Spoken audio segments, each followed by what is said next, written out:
Beneath the starry sky, the castle blazed with light. A noblewoman gently waved a purple folding fan, giving off an air of elegance. Couples danced gracefully across the ballroom floor. Luciana stood alone to one side, her eyes dim, completely out of place amid the surrounding bustle. Why is Richter Cassio here? Richter Cassio stood by the banquet table, his gaze cold. Then he turned and left, his back resolute. Luciana let out a long breath. He left. That was a distant, hazy memory. I died in an accident, then woke up reborn in a romance novel as the villainous supporting female character. The male lead of the story was famous for being cold and merciless. After going through a period of denying his feelings, he eventually fell in love. But the villainess, Luciana, had always secretly loved him and used every foolish method she could think of to torment the heroine. Everything she did was eventually discovered by the male lead. As a result, she not only brought shame upon her parents and her family, but also became the laughingstock of high society, was completely ignored by the male lead, and met a lonely, miserable end. A fate where I ruined my family's reputation and fled in disgrace. So I made up my mind. I'm already living a comfortable, luxurious life. This kind of life is the best. I know perfectly well that the male and female leads are destined to end up together. So why should I follow the original plot? If I do, I'll become the villainess. What I need to do is go against the original story and avoid having anything to do with the male lead. All I have to do is stay away from this man, Richter Cassio. I refuse to play the tragic supporting villain, Luciana.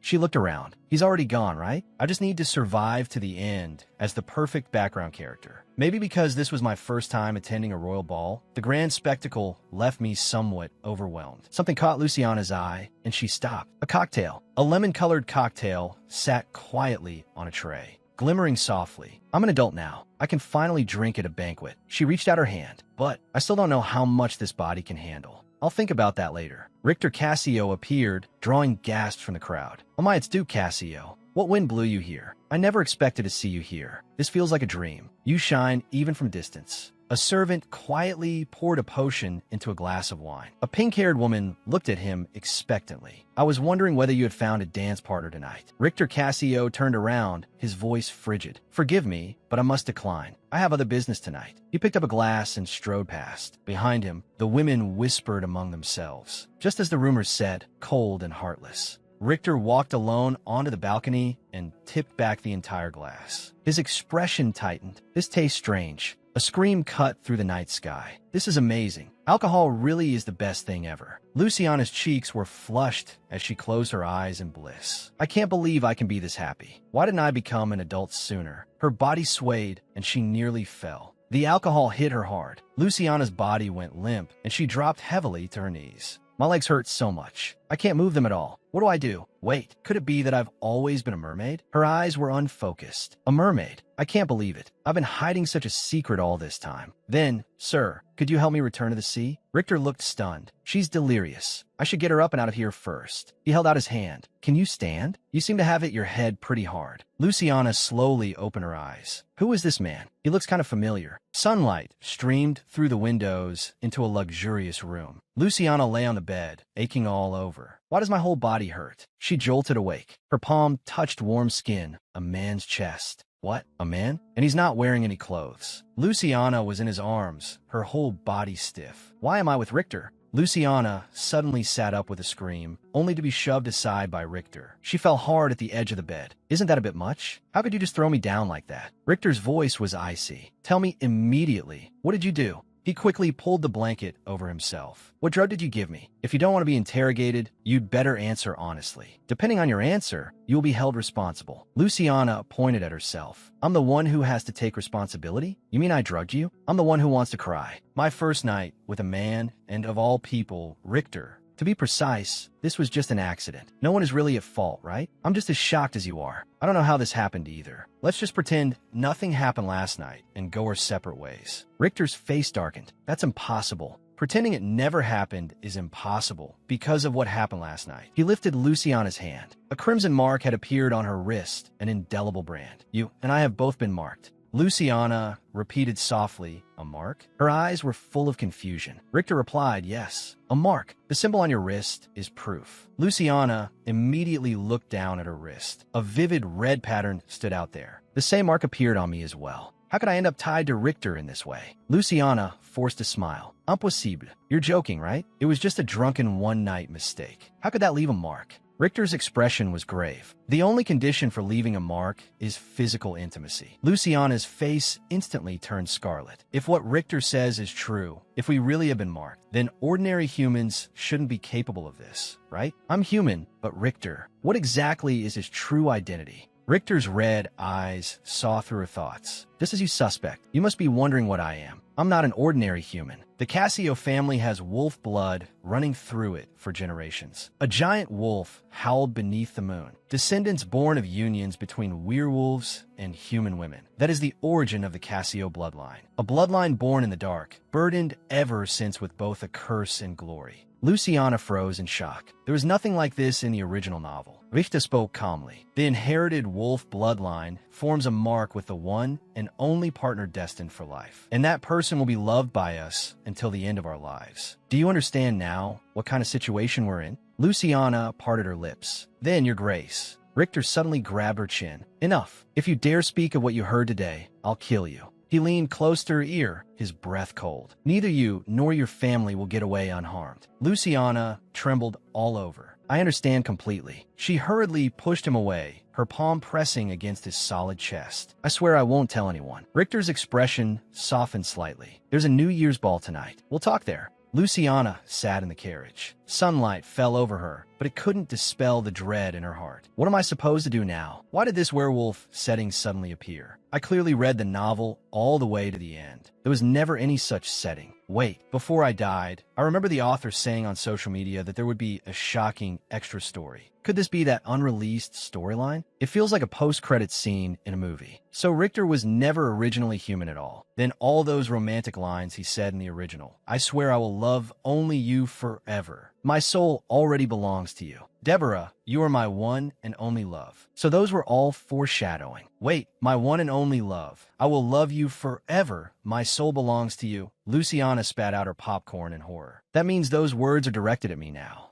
She clutched her head in despair. I don't want to get involved in the protagonist's love line. What's the point of twisting the plot like this? Before Richter and Deborah could open their hearts to each other, I got shackled into becoming his one and only love. I seduced him by accident and ended up becoming the wicked supporting Villainess. Where did everything go wrong? On the night of the ball, wasn't Richter supposed to be with Deborah? Unable to make sense of it, she rode as the carriage slowly rolled through the streets. Lucy, a voice called from the entrance of the estate. Luciana got out of the carriage. Brother, a man with short pink hair walked over. It was Lauren Leslie, Luciana's older brother. You stayed out all night before coming back? Luciana's gaze wavered as her mind raced. Well, I just happened to spend the night outside. Lauren sighed. Looks like you had an enjoyable night. You must be tired and wanted to come home, right? Luciana forced a smile. Yes, brother. Even if this world has very open views on sex, the conservative part of me still can't accept it. Lauren linked arms with Luciana as they entered the estate. He examined the carriage. Did Lucy come back in that? A four-wheeled carriage made of high-grade wood and even gilded with gold. Though slightly below Lucy's usual standards, it was still very luxurious. The only problem was that it bore no family crest. Lauren's eyes instantly turned cold. Which bastard dared lay a hand on my Lucy? Luciana's voice pulled him back to reality. Brother? Lauren immediately put on a bright smile. What is it, Lucy? Luciana asked carefully, were father and mother worried about me? Lauren led her toward their parents. Father was even more worried than mother.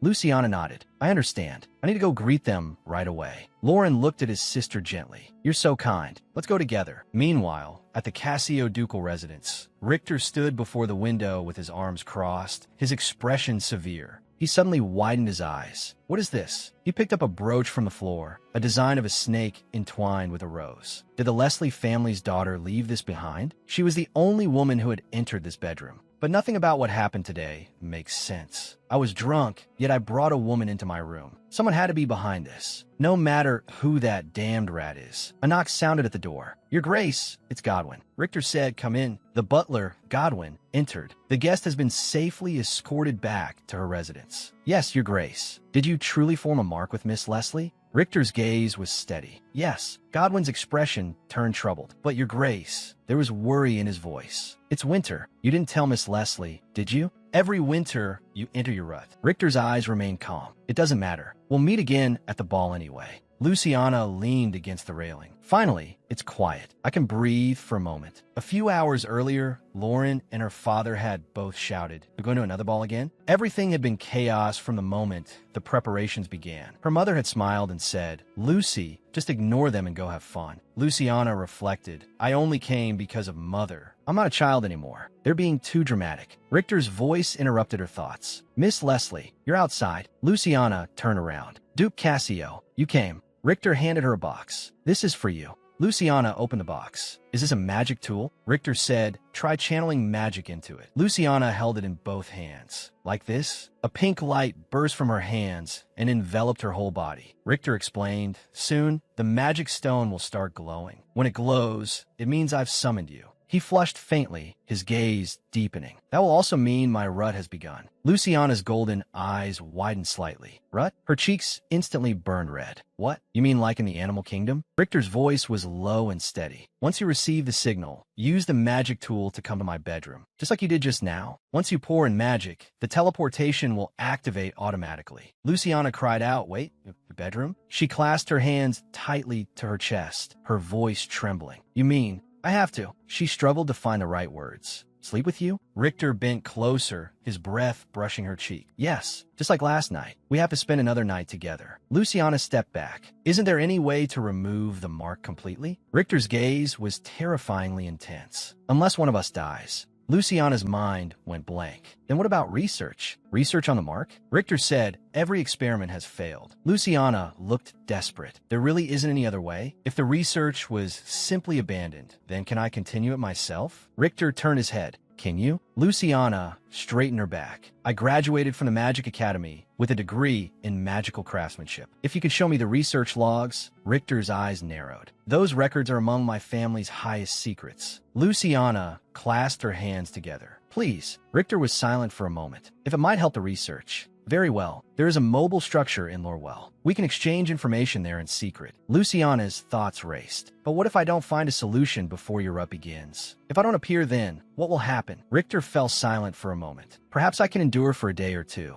But after that, I may lose control and break into your bedroom. This is not something that can be suppressed through willpower alone." He crossed his arms over his chest. "I may seriously offend you, so I hope you'll cooperate." Luciana's cheeks turned crimson, and she lowered her head. "All right, I understand." The next day, a subordinate reported to Richter. "As ordered, I tracked down the person behind it. Even after investigating the top intelligence guilds, we found no substantial leads." Richter sat behind a desk. "Nothing at all?" The subordinate bowed. "Yes, unfortunately." Richter narrowed his red eyes, a cold glint flashing through them. "The mark was formed. Someone must have orchestrated this from behind the scenes." Richter laced his fingers together beneath his chin. "But which noble at the ball could it have been? One family has already been ruled out." Luciana looked at the snake-shaped brooch in her hand. "What is this? I've never seen it before. I hate snakes. Did I pick it up at the palace?" "I was drunk the whole night." The corner of Richter's mouth lifted without him noticing. He suddenly snapped back to himself. "Did I just smile? Because I thought of her? Was it because of that yellow and pink outfit that I remembered her?" He shook his head sharply, trying to dispel the image in his mind. "Your vest." His subordinate looked confused. "What did you say?" Richter's voice carried a dangerous edge. "Take it off." The subordinate froze. "What?" He gave an awkward laugh. "Ha! All right, I was starting to feel hot anyway." He removed his yellow outer garment. "I dressed up on purpose, you know." Richter's gaze turned colder. "The rest too. Take it off." The subordinate's hand froze in midair. "What? If I take off the rest too, why does he want me to undress? Could it be the Duke has those kind of preferences?" A vein throbbed at Richter's temple. "What exactly are you thinking?" He shot to his feet, his roar filling the room. "Throw out everything in this room that's yellow or pink or anything remotely close to those colors." Immediately, the subordinate stared at him in terror. "Even me?" Several guards rushed in and seized the panicked subordinate as he was dragged away by force. His miserable shrieks echoed through the room. Your Grace. Richter stood by the window, his cheeks flushed. Richter thought to himself, the influence of the mark is terrifying. I hope that woman's research succeeds. Luciana lowered her head. Today is the day I'm getting the research logs from Richter.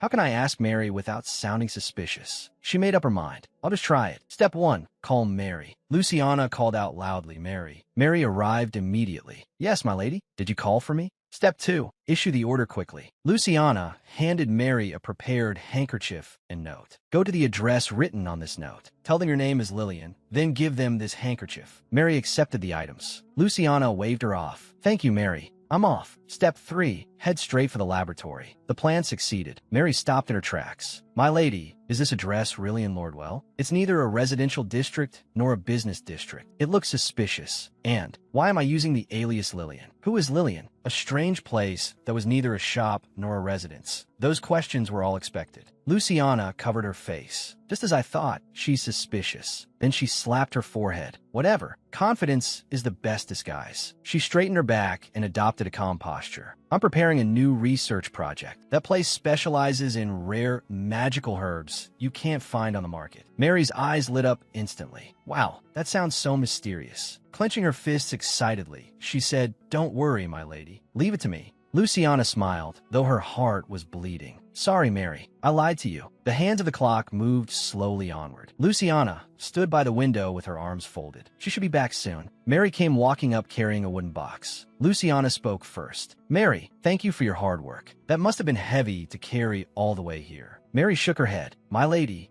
it was nothing. She set the box on the floor. But there's something I have to tell you. She leaned close to Luciana's ear and lowered her voice. That place felt a little strange. Luciana said, What do you mean? Mary explained, When I got there and pushed open the door, it was completely dark inside. I tried calling out, Hello, is anyone there? An icy blade was instantly pressed to my throat. A voice demanded, State your affiliation. I was scared out of my mind and stammered. I was sent by Miss Lillian. A hooded man looked down at me. He took the handkerchief and inspected it carefully. So, you're the person he mentioned. He shoved the box at me and said, Your task is complete. Then he kicked me out. Made Mary pouted angrily as she complained. He treated me like I was an intruder. Luciana pulled her into an embrace. You went through so much. Get some good rest today. Mary hesitated, but attending to you, Luciana smiled and waved her hand. I'm Euphine. Mary's eyes filled with moved tears. My lady, you really do care about me. Luciana looked at the mountain of documents piled on the desk. I just have to keep her searching that mark. Mary ran cheerfully down the corridor. No one but Miss Luciana would do something like that. Richter walked alone through a stone corridor, his footsteps echoing hollowly. Who was it at the ball? Who drugged my drink? His eyes sharpened. There's too much suspicious about the discarded brooch. Even the intelligence guilds can't find a single lead. In that case, there's no helping it. As commander, I'll have to issue the order personally. A crimson banner bearing twin swords and twin dragons hung high above. The Toronto Knights, within the Empire, the second strongest force after the Royal Knights. The elite among elites gathered here. Richter's eyes were firm. They should be able to handle this mission. Inside the Toronto Knights' training grounds, one knight swore, I'm telling you, I saw a pink-haired girl leave the estate. Another knight replied in disbelief, no way. The stone-hearted commander actually brought a woman home? Pink hair, that's the symbol of the Marquis Leslie family, isn't it? The Marquis's beloved younger sister. The two knights excitedly grabbed each other's hands and cheered. At last, a lady capable of melting the commander's frozen heart. Then one knight suddenly raised a question. Wait, wasn't it supposed to be golden hair? How did it become pink hair? Both of them snapped to attention. All right, wasn't the rumor that he had something with that bold count's daughter, though they weren't officially together, right? Still, she was the only woman he'd ever spoken to. Lika walked over with steady steps. One knight asked curiously, What were you doing in Lorwell? Lika answered coldly, Why should I tell you? The knights muttered helplessly, What a stiff bastard. One knight suddenly threw his arms around Lika and demanded loudly, Then does this mission have something to do with Miss Leslie? Lika flung his hand off. Can't you all mind your own business? But they told me. She called herself Lillian. Seeing him go silent, the knights assumed they had guessed right. Silence is the best answer. Lika immediately cut off their speculation. This has absolutely nothing to do with the Leslie family. It's classified. Shut your mouths. He turned and walked away, leaving the knights whispering behind him. I swear I saw pink hair. Whether blonde or pink, the ducal house is going to have a new mistress soon. A freezing killing intent instantly blanketed the area. Are you all looking to die? The knights went pale with fright. Commander Richter's voice was icy to the bone. Have you all gone mad? You will pay for your reckless gossip. The knights trembled all over. We were wrong. In terror, they ripped off their upper garments, preparing to accept punishment. Richter shut his eyes helplessly. Damn it, those idiots have done it again. A silver-haired female knight hurried over. Commander, what happened all of a sudden? Richter said, you're finally here. Without you, this whole unit falls into chaos. The vice commander of the Toronto Knights bowed lightly. My apologies. Richter gave the vice commander an order. I found something of unknown origin in my room. I need 3 people to carry out a secret investigation outside. They must proceed with extreme caution. The vice commander bowed again. Understood. I'll carefully choose the personnel and report back to you. The night was deep. Luciana said Richter's explanation of the mating cycle was accurate. In the original story, the mark between him and the heroine, Deborah, was the embodiment of love itself. But the mark between him and me is nothing but a catastrophic accident. Written on the paper were the words, to safely get through the cycle following the rut period, please strictly observe the following instructions. Luciana shook her head hard. Enough. I'm researching how to fix this mistake. Stop thinking nonsense. Focus. She pulled a sheet of paper from the mountain of books. What's this? Luciana's face immediately burned red. Rut precautions. The writing on the paper was painfully clear. If the rut cannot be avoided, then at the very least thorough preparations must be made. Luciana opened a drawer and took out the magic item she had received earlier, a delicate red jewelry box. Inside lay a silver forehead ornament. Pour the young lady's magic into it. Then recite the incantation below. Once it begins to glow when activated by magic, it will set the young lady's home as the return point. Coordinate registration, spell complete. Luciana held the ornament. But this isn't some ordinary magical device, is it? It looks expensive enough to buy a mansion in the capital. And he just gave it to me so easily. Richter's image flashed through her mind, and her cheeks grew hot. All right, this really is important. From now on, I'll be relying on this to travel to and from the Duke's residence.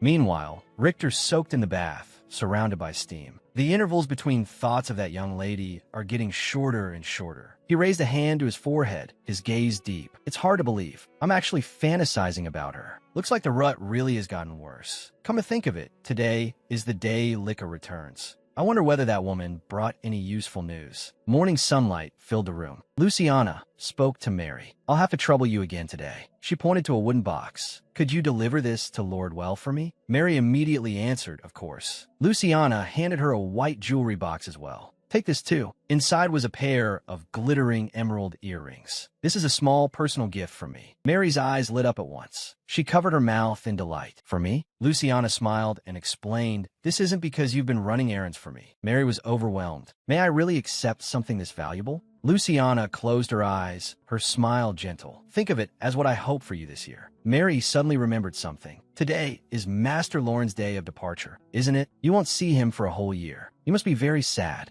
Luciana's eyes drifted away. Something like that. Mary was so moved that tears filled her eyes. She tightly grasped Luciana's hand. My lady, my dear lady. Luciana gently patted the back of her hand. I'm glad you like it. And after that, I'll leave things to you. Lauren cried out, Lucy, once I'm gone, you'll miss me, right? Luciana turned around. I need to go see my brother off. Mary lowered her head. You must be upset too. But judging from the way Master Lauren usually is without you by his side, he'll surely be lonely. She cleared her throat. Anyway, please give him a proper farewell. She took the wooden box. Leave it to me, my lady. At the ducal residence, Richter sat at his desk. I wonder what that young lady wrote in her letter. He picked up the envelope and lightly slid a finger beneath the seal. He unfolded the letter. Your Grace, hello. This is Luciana Leslie. The deep winter has arrived and the weather grows colder. I hope you're doing well. The corners of Richter's lips lifted unconsciously. Wait, I'm smiling again? He immediately suppressed the smile. That disagreeable face from 10 seconds ago softened over nothing more than a polite greeting. How pathetic. Richter continued reading the letter. Please prepare the necessary materials according to the list. Also, are there any more family records? That is all for this week. Please review it at your convenience. Once Richter had finished, he reflected, at least she isn't all talk. Her logic is rigorous and her evidence solid. But then he saw the casual request at the end of the letter. May I ask one small favor? While I understand the importance of security, I hope the maid sent to run errands will not be frightened. Richter's gaze darkened. Frightened? Did Licca draw his sword? He picked up a pen, and the nib scratched across the page. I will convey your concern. This was my oversight. I apologize to you on his behalf. He wrote the reply, then also ordered the highest quality materials to be prepared. You need not worry about that. There's one more matter. It seems some people in the estate have begun suspecting the nature of our relationship. They must have seen the young lady leaving the Duke's residence. I will warn them. Please be careful as well. A few days later, Mary looked at the brightly lit study. My lady, are you going to work late again tonight? Lucienne said a disk.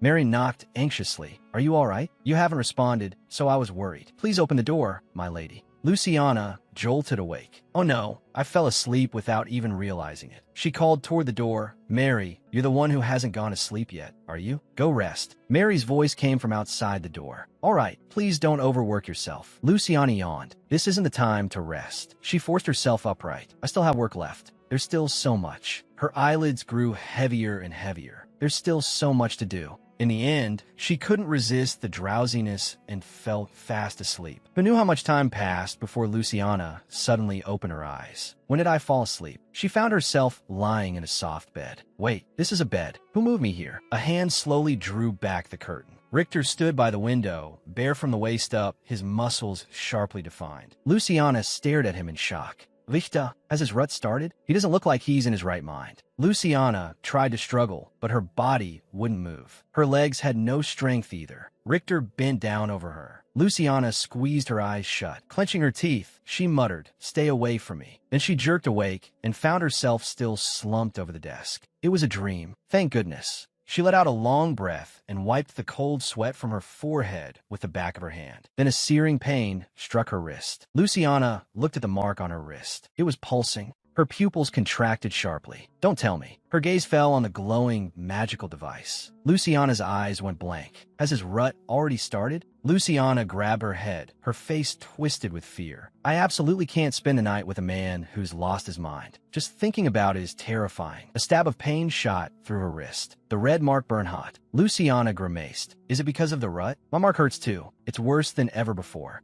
Richter lay in bed, letting out a suppressed groan. He suddenly sat up and grabbed at the cloth over his chest in pain. He gasped for breath, sweat soaking his hair. It felt as if his heart were being torn apart. The pain was unbearable, but I really don't want to summon her. Richter curled up by the bed, his body trembling violently from the agony. He buried his face in the bedding and let out a despairing whimper. It hurts so much. It feels like I'm going to die. His trembling hand reached for the magical device. Lucy, I need you. Clutching at his chest in pain, Richter panted harshly. Why hasn't she come yet? Is she really going to ignore my signal? Richter's figure curled up in the darkness, desperate and alone. His vision blurred, but his mind was full of Lucy. He covered his face with one hand, trying to drive away the hallucinations. He whispered, Luciana, where are you? Luciana appeared within the magic circle. She opened her eyes wide. Richter looks like he's in so much pain. She saw him kneeling on the floor, his body trembling non-stop from the agony, sweat soaking his temples. Has he always been suffering this much? For some reason, I feel a little sorry for him. Luciana looked at his lonely figure and softly called, Your Grace? Richter slowly lifted his head. Sweat slid down his cheeks, and his startled eyes were filled with both shock and vulnerability. Lucy, she thought, he looks like he just crawled back from hell. As expected, his pain is far worse than what I'm feeling. She had barely begun to speak. Your Grace. Before she could finish, Richter suddenly pulled her into his arms, pressing their bodies tightly together. Lucy froze. I was worried he'd lose control and pounce on me, but he's gentler than I imagined. He's like a puppy. Luciana closed her eyes and gently stroked his hair. Richter buried his face in the hollow of her neck, greedily breathing in her scent. Luciana's mind went blank. She let out a startled cry. Wait, my heart's about to explode. Richter caught her hand, his crimson eyes full of pleading. Don't push me away.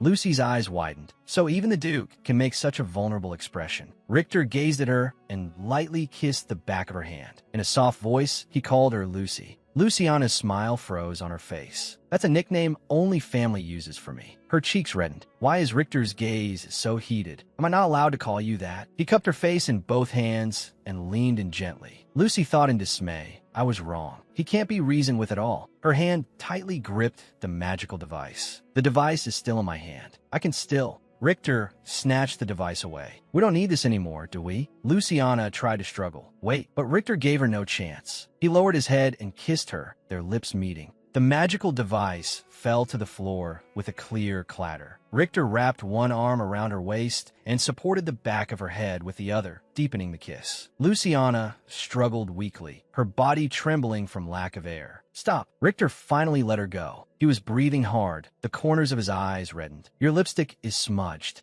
Luciana instinctively covered her mouth with the back of her hand. Something about the atmosphere feels off. What exactly has changed? Richter suddenly lifted her into his arms. Luciana let out a startled cry. Richter looked at her, his eyes gentle yet firm. In a soft voice, he said, "Let's go to bed." Richter placed Lucy on the bed. Then he began undoing the buttons of his shirt, one by one, revealing his broad, solid chest. I can't hold back anymore. Luciana swallowed nervously. Last time I was drunk. This time I'm so nervous. Richter removed his shirt, leaving his upper body bare. Luciana's cheeks instantly grew burning hot. Are we really going to? Richter gently stroked her hair and leaned down to whisper, "Relax." Lucy. He kissed her lips, tender and lingering. It was as if the world had gone still, leaving only their breathing and heartbeats. He pressed her beneath him as the kiss deepened. A soft sound escaped Luciana. She reached up and ran her fingers through his black hair. Richter lifted his head, his cheeks faintly flushed, his eyes filled with undisguised desire and affection.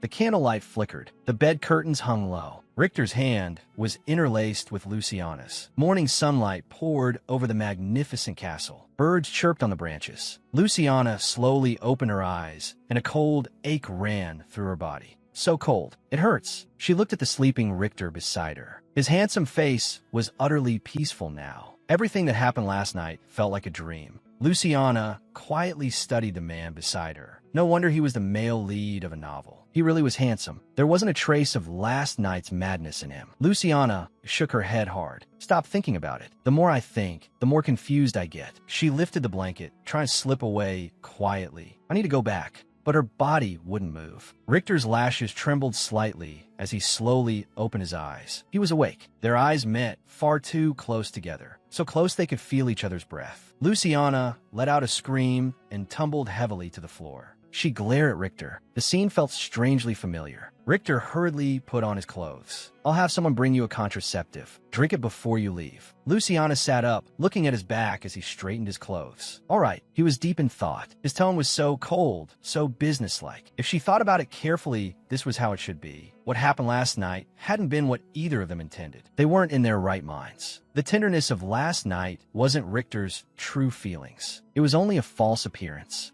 Everything had come from his rut. Richter crossed his arms. But in truth, it hadn't been purely accidental. They were only bound by the threads of that thing called the mark. Not strangers, yet their relationship was strangely delicate. Luciana folded her arms, an irritated smile on her face. Richter's gaze lingered uncertainly on her. He spoke coldly. You should be leaving about now, shouldn't you? Wasn't it you who told me to be careful and not let anyone find out? Luciana's heart tightened. The way he's looking at me now, there's a hint of reluctance in it. Because I don't want to leave? As if I want to stay here. Luciana trembled with anger. She clenched her fists, her face flushing red, then suddenly thrust out her hand. Richter turned back in shock. What are you doing? Luciana didn't back down. Give it to me, then I can leave. That magic item. You took it yesterday, didn't you? Richter's cheeks instantly turned red, his gaze wavering. Last night. What on earth did I do? He slowly crouched down and picked up the divine artifact from the floor. Everything you saw and heard yesterday was just nonsense, so I hope you'll forget all of it. Lucy snatched the artifact away in one motion. Nonsense because you weren't in your right mind? I already knew that yesterday. The image of him last night flashed through her mind. Do you know how much I missed you? Those words circled in her head, making it throb with pain. She stood up. I don't want to keep your embarrassing black history either. Anyway, I'm leaving right now. Richter's gaze fell on Luciana's neck. There was a faint wound there. He suddenly grabbed Luciana's arm and pulled her into his arms. Wait, A trace of guilt rose in Richter's heart, but he didn't know how to say it. Luciana turned back and looked at him quietly, waiting for what came next. She gently withdrew her hand. Seems like you don't have anything to say after all. Then I'm going. Richter stared at her resolute back in alarm. The artifact gave off a faint glow. Luciana's figure disappeared before his eyes. Richter stood there alone in silence. Sunlight spilled over the magnificent ducal residence, and everything looked peaceful and beautiful.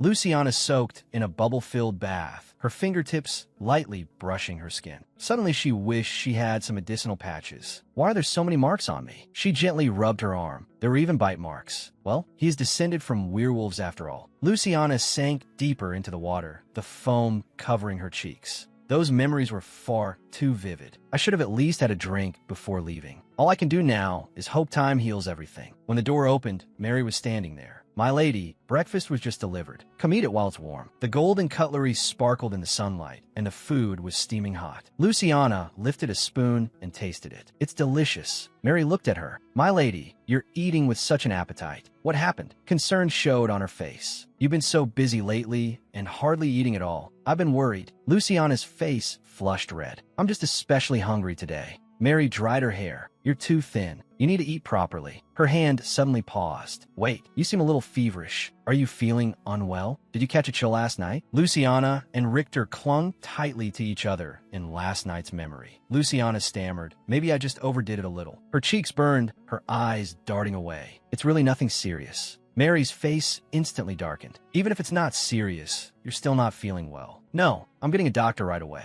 Lie down this instant. She kept fussing. See? What did I say? If I hadn't called a doctor. Luciana lay in bed with a towel on her forehead while the doctor diagnosed her with overexertion and a completely ruined sleep schedule. Napping during the day, staying up all night researching, and on top of that, the stress of rutting season. Her body had finally reached its limit. Father and mother are always worried because I stay in the lab so much. If they stopped me from continuing my research out of concern, that would be a disaster. She grabbed the blanket tightly. It's all Richter's fault. No matter how I think about it, this is all his fault. The memories of last night came rushing back like a tide. Richter's voice whispered in her ear. Lucy, look at me. Is this okay? He had been as gentle as a lover, his tone laced with irresistible madness. Your whole body smells sweet. And then he suddenly pushed me away. Ridiculous. If he was going to treat me like that, he should have just said so from the start. Acting all sweet first was so annoying. I hate this. Luciana's eyes grew sharp. She recalled the setting from the book. The mark forcibly makes partners fall in love. And since I spent the night with the male lead, he was affected by the mark.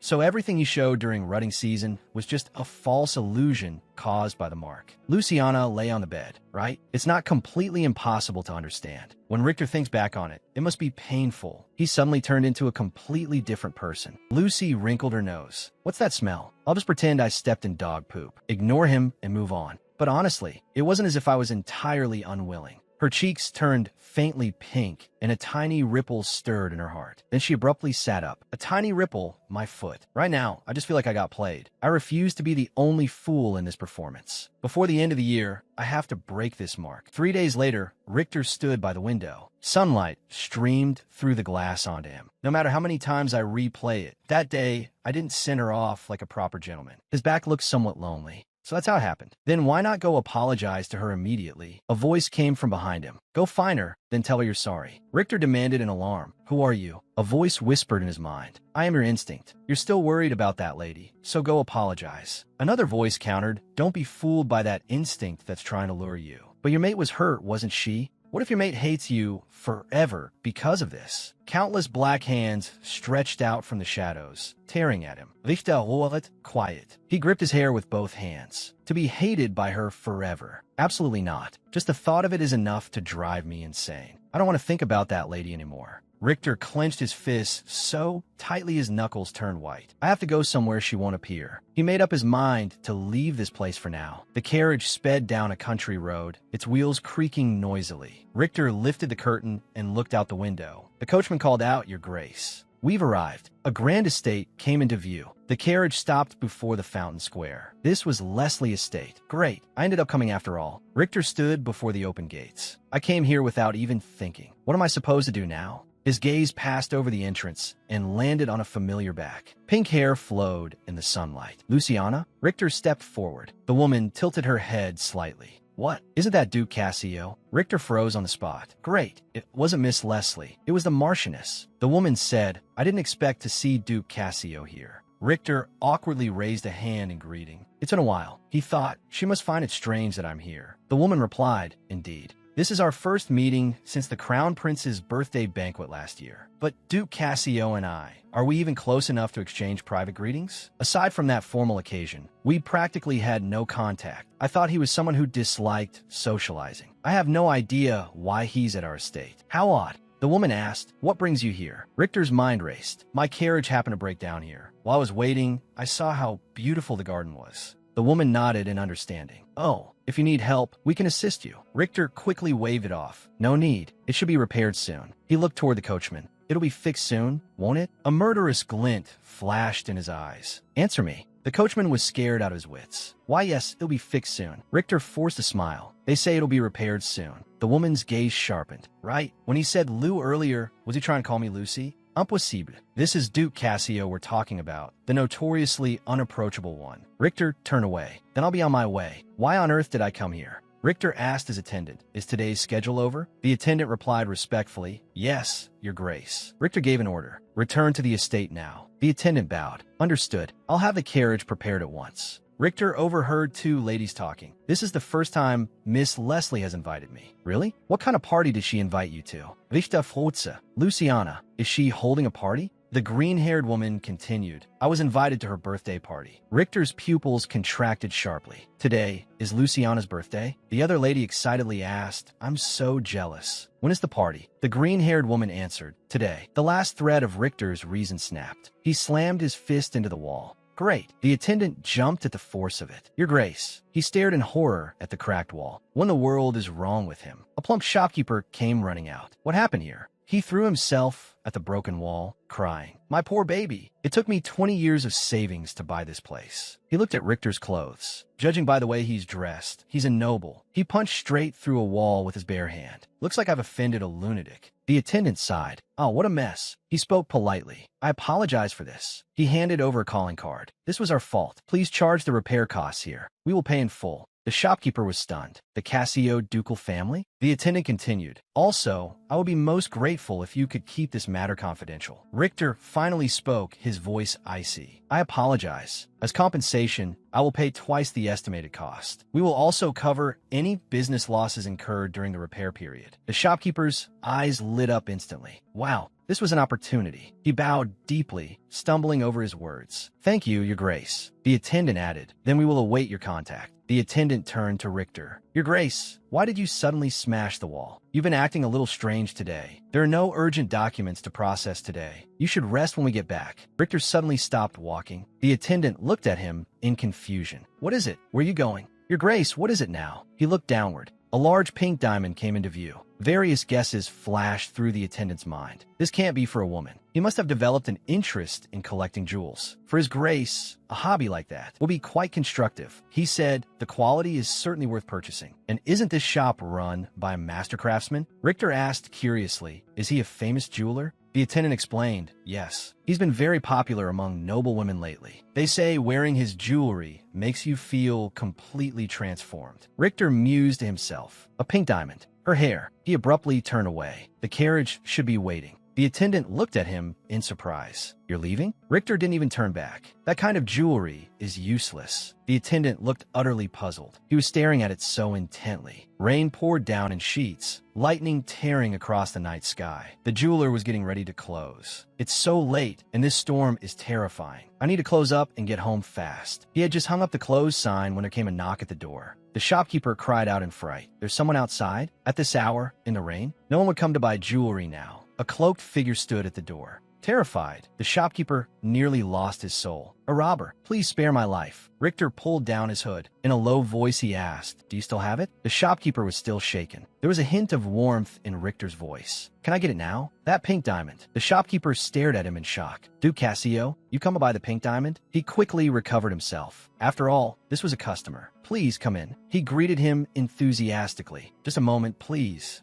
I'll bring it right away. He turned and hurried to the counter. That pink diamond. Oh, right. It was sold this afternoon. He turned awkwardly back to Richter. About that, another customer already bought it. Richter's gaze turned icy in an instant. What? He clenched his teeth. Damn it. I stayed up all night and rushed here. I should have just bought it on the spot. The shopkeeper's mind raced. Wait, Duke Cassio came here in person. I can't just let him leave like this. He hurried forward to soothe him. Please don't be too disappointed. Richter barked. Who said I was disappointed? The shopkeeper said, actually, I have something just as good. Richter cut him off. Forget it. I'm not interested in anything else. The shopkeeper quickly tried to stop him. You won't regret it. He brought out a box. This is a rare Western treasure brought from the kingdom of Ivania. They call it a paradise of gemstones. Mary handed over a pink gift box. Happy birthday, my lady. It isn't much, but this is my gift to you. Luciana accepted it in surprise. Mary, goodness, you didn't have to spend so much. Mary gave a playful wink. It's too early to be surprised. There's another gift waiting for you, my lady. Luciana looked confused. It's only 7 in the morning. There are gifts already? An envelope and a gift box appeared before her. Luciana opened the envelope, looking bewildered. Mary explained excitedly, oh my, young master must have had a music box specially made for you. The letter read, to Lucy from Lauren. Happy 21st birthday. How have you been lately? Luciana was deeply moved. Brother, when did you prepare all this? Mary said, my lady, you can't stay here. Please come with me. Luciana asked why. Mary pressed her down in front of the dressing table. You're the star of the day. There's no time. I'll make you shine brighter than anyone else. Luciana couldn't fin her off. Mary, it's fine. You don't have to go this far. Today is also the day I receive the magic candles. Sorry to make you run an errand to Rodwell again. Mary laughed as she combed her hair. It's all right, my lady. Today is your special day. And to be honest, I was scared when I went to Rodwell last time. But you told me to be careful next time, and now I'm curious how that rude attendant's attitude might change. Anyway, don't worry, she assured Luciana. I'll get you dressed up, then go out to take care of it. 128 Rodwell Street. Mary stood before a closed door, holding a wooden box. She raised her hand and knocked. Excuse me, if anyone's inside, would you please open the door?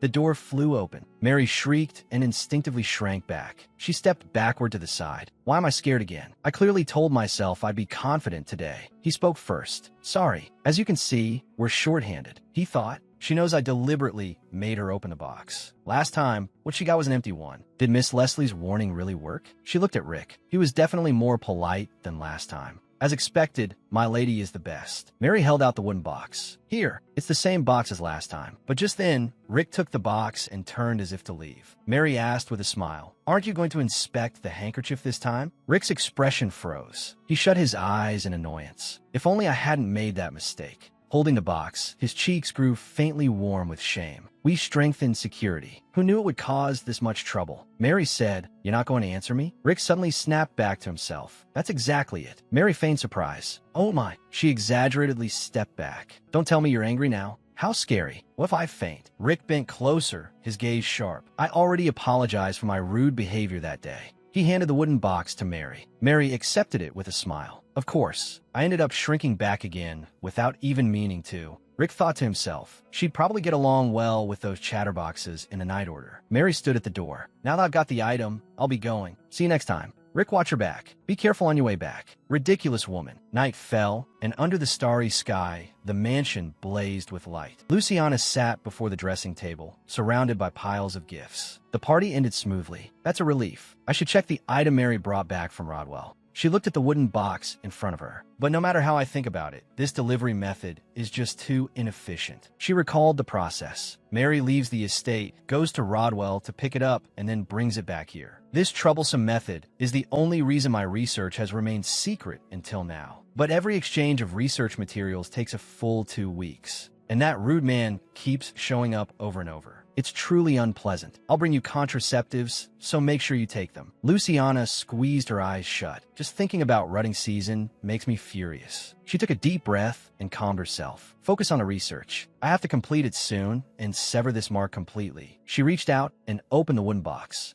I ordered magic candles. Why is it packaged in such an extravagant box? Maybe it's some merchant who cares about appearances. She opened the box. A brilliant gem came into view. Luciana stared at it in shock. A gemstone? Luciana froze. This has nothing to do with the materials I ordered. What is this gem even for? Her pupils shrank. Wait, could it be a mana stone? She closed her eyes and tried to pour magic into it. Infusing magic. Magic infusion failed. Strange. It's not a mana stone. It's just an ordinary gem. Luciana grabbed her hair, looking devastated. Just an ordinary gem? She stared at it, yet the more she looked, the less it seemed ordinary. She recalled a conversation from a party. This seems like the kind of gem the ladies were talking about. I hear lunette gemstones are fashionable these days. They say even one the size of a grain of rice is hard to find. It's a gem where pink and gold mingle together like an autumn dusk. One noblewoman had exclaimed, "My, now that you mention it, the color really does resemble Miss Leslie's hair." Another had agreed, "You're right. It really does. It suits you perfectly, my lady." Luciana's face reflected in the gem. Does it really suit me? If this truly is a rare lunette gemstone, then at this size and quality, it must be worth a fortune. She spread her hands helplessly, utterly confused. Why would someone send me this? Luciana clapped her hands in satisfaction. We're completed. All the herds are growing nicely.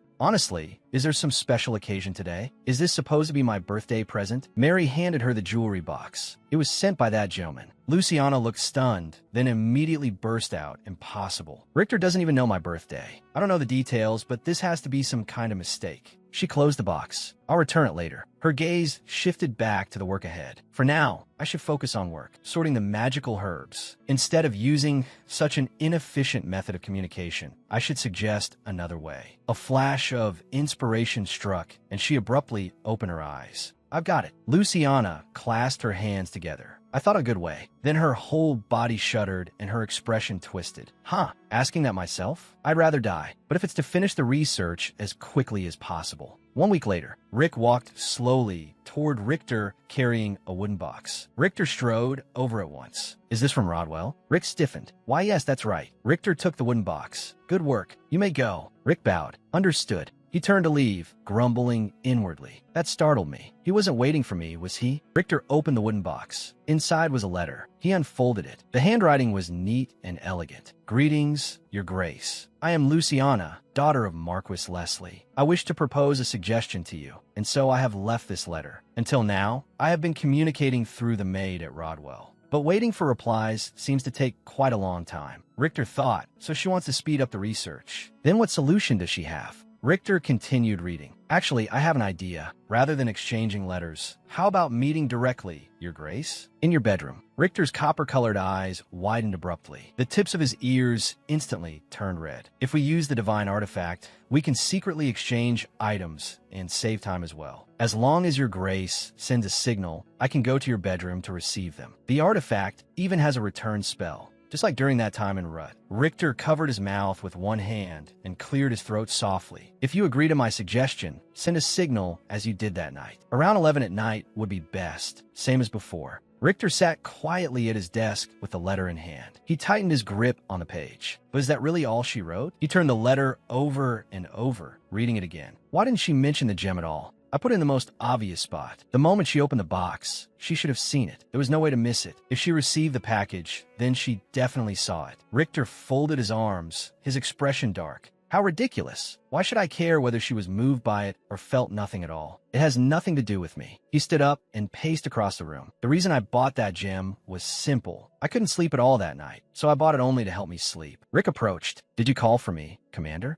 Richter looked grave. "From now on, you won't need to go to Rodwell anymore." Rick looked stunned. "What?" Mary's bright smile flashed through his mind. "See you next time." Rick looked puzzled. "Your Grace." "Why?" Richter folded his arms, his face cold. "What did you just say?" Rick abruptly bent at the waist in a deep bow. "My deepest apologies. I will never go to Rodwell again." Cold sweat beaded on his face. What a reckless thing to say. What was I thinking just now, blurting something like that out? Is there some treasure in Rodwell? Or something? What a shame. I can't go there anymore. Richter said, "That's all I wanted to say. Just remember it. You've worked hard these past days." He turned away. Rick bowed deeply. "Understood, Commander." He closed his eyes. Why did I suddenly think of her? What a troublesome woman. It doesn't matter. We won't be seeing each other again anyway. 1 week later. A grand estate beneath the night sky. I told him we'd be meeting again soon. It's almost time. I wonder if he accepted my suggestion. Meeting in his bedroom. Luciana stood in her room with a suitcase by her feet. If he accepted, the artifact should give a signal. She took the artifact from her pocket. Wait, if there really is a signal, then I'll have to go see him. Her face immediately fell. This will be the first time seeing him since the rut, won't it? Richter's image surfaced in her mind. I hope you forget everything I said. It was all nonsense. Luciana squeezed her eyes shut and lightly held her forehead. We didn't part on good terms after his rut ended. She gave a helpless smile. Whatever. That's just the kind of person he is. He doesn't seem like the apologizing type anyway. I just need to break the mark quickly and cut the chain between us. A brilliant violet light suddenly burst around her. Luciana's eyelashes trembled slightly. Richter sat at the bedside and slowly said, "From now on, let's communicate like this." Luciana stared at him blankly, confused. Richter's gaze swept over her clothes. She was not only wearing the same outfit from that night, but walking around in it without a care. Resting his chin on one hand, he asked, "What did you bring?" Luciana lifted the documents in her hand. Research-related papers. She handed the documents over. "This is the schedule I organized. You'll understand if you take a look. The experiments are still ongoing, but the process takes time. I know you want to see results as soon as possible, but unfortunately you'll have to wait a bit longer." Luciana's eyes flickered. "So about that matter." She picked up a pen. "I want to ask a few questions. We're about to move into the details of the work. You once mentioned that the roots of the Casio family trace back to werewolves. Is that right?" Richter, seated by the fireplace, replied, "That's right." Luciana leaned forward, curiosity shining in her eyes. "Does that mean you can also turn into a wolf?" Her tone was utterly innocent, carrying a hint of unknowing offense. Richter's eyes narrowed faintly. Luciana suddenly realized that question made him uncomfortable. She quickly added, "I don't mean it metaphorically. I mean an actual wolf. To get accurate results, I need to know how much werewolf blood still remains in your lineage." Richter said, "As far as I know, that was possible in the past." Luciana's pupils contracted sharply. Richter continued, "But over time, that ability to transform gradually disappeared. Because of that, even I can no longer assume a beast form. Even though the power has vanished, the Casio family bloodline still retains traces of the werewolf. Our physical abilities far exceed those of ordinary people." Luciana thoughtfully wrote it down. "I see." Richter's cheeks flushed slightly. "Should I add one more thing? Even a single heir is enough to continue the bloodline's power." Luciana hurriedly shook her head. "No, that's enough. The part about heirs is a bit too much. None of that was in the original story. I've unconsciously gotten in way too deep." She scribbled furiously. "The transformation ability seems weaker than expected, but non-human traits still remain in the genes." "All right, that answers my question." Finally, Luciana opened a jewelry box. Inside lay a dazzling gem. "I saw this in one of the boxes yesterday." Richter's expression froze instantly. She actually brought it back. If I gave it to her, she should have just kept it. Wait, does that mean she didn't realize it was for me? Luciana looked utterly confused. I thought he'd be furious and snatch it back right away. Wait, did he really send it to me on purpose? She stared at Richter in shock. Richter lowered his gaze. Damn it, what am I supposed to say? He forced a smile. It's a token of thanks. Luciana looked baffled. A token of thanks? What did I do that deserves thanks? Richter looked away. Haven't you been carrying out this research all by yourself? Luciana placed the box on the table. This is far too expensive for a thank you gift. Does he not know this is a Levite gem? He slowly said, Are you saying this gem is called Levite? Richter looked straight at her. Levite. Luciana's eyes widened in shock. He knows the value of this gem, and yet he still gave it to me. She put on a bright smile. I can't accept this. Your Grace should take it back. Richter pressed down on the box. Keep it. He pushed the jewelry box toward Luciana. Then consider it my apology for that day. Luciana was full of question marks. An apology for that day? He's apologizing to me? Richter's voice rang out. On the morning after my rut ended, I said cruel things. I didn't push you away on purpose either. The reason I reacted that way then.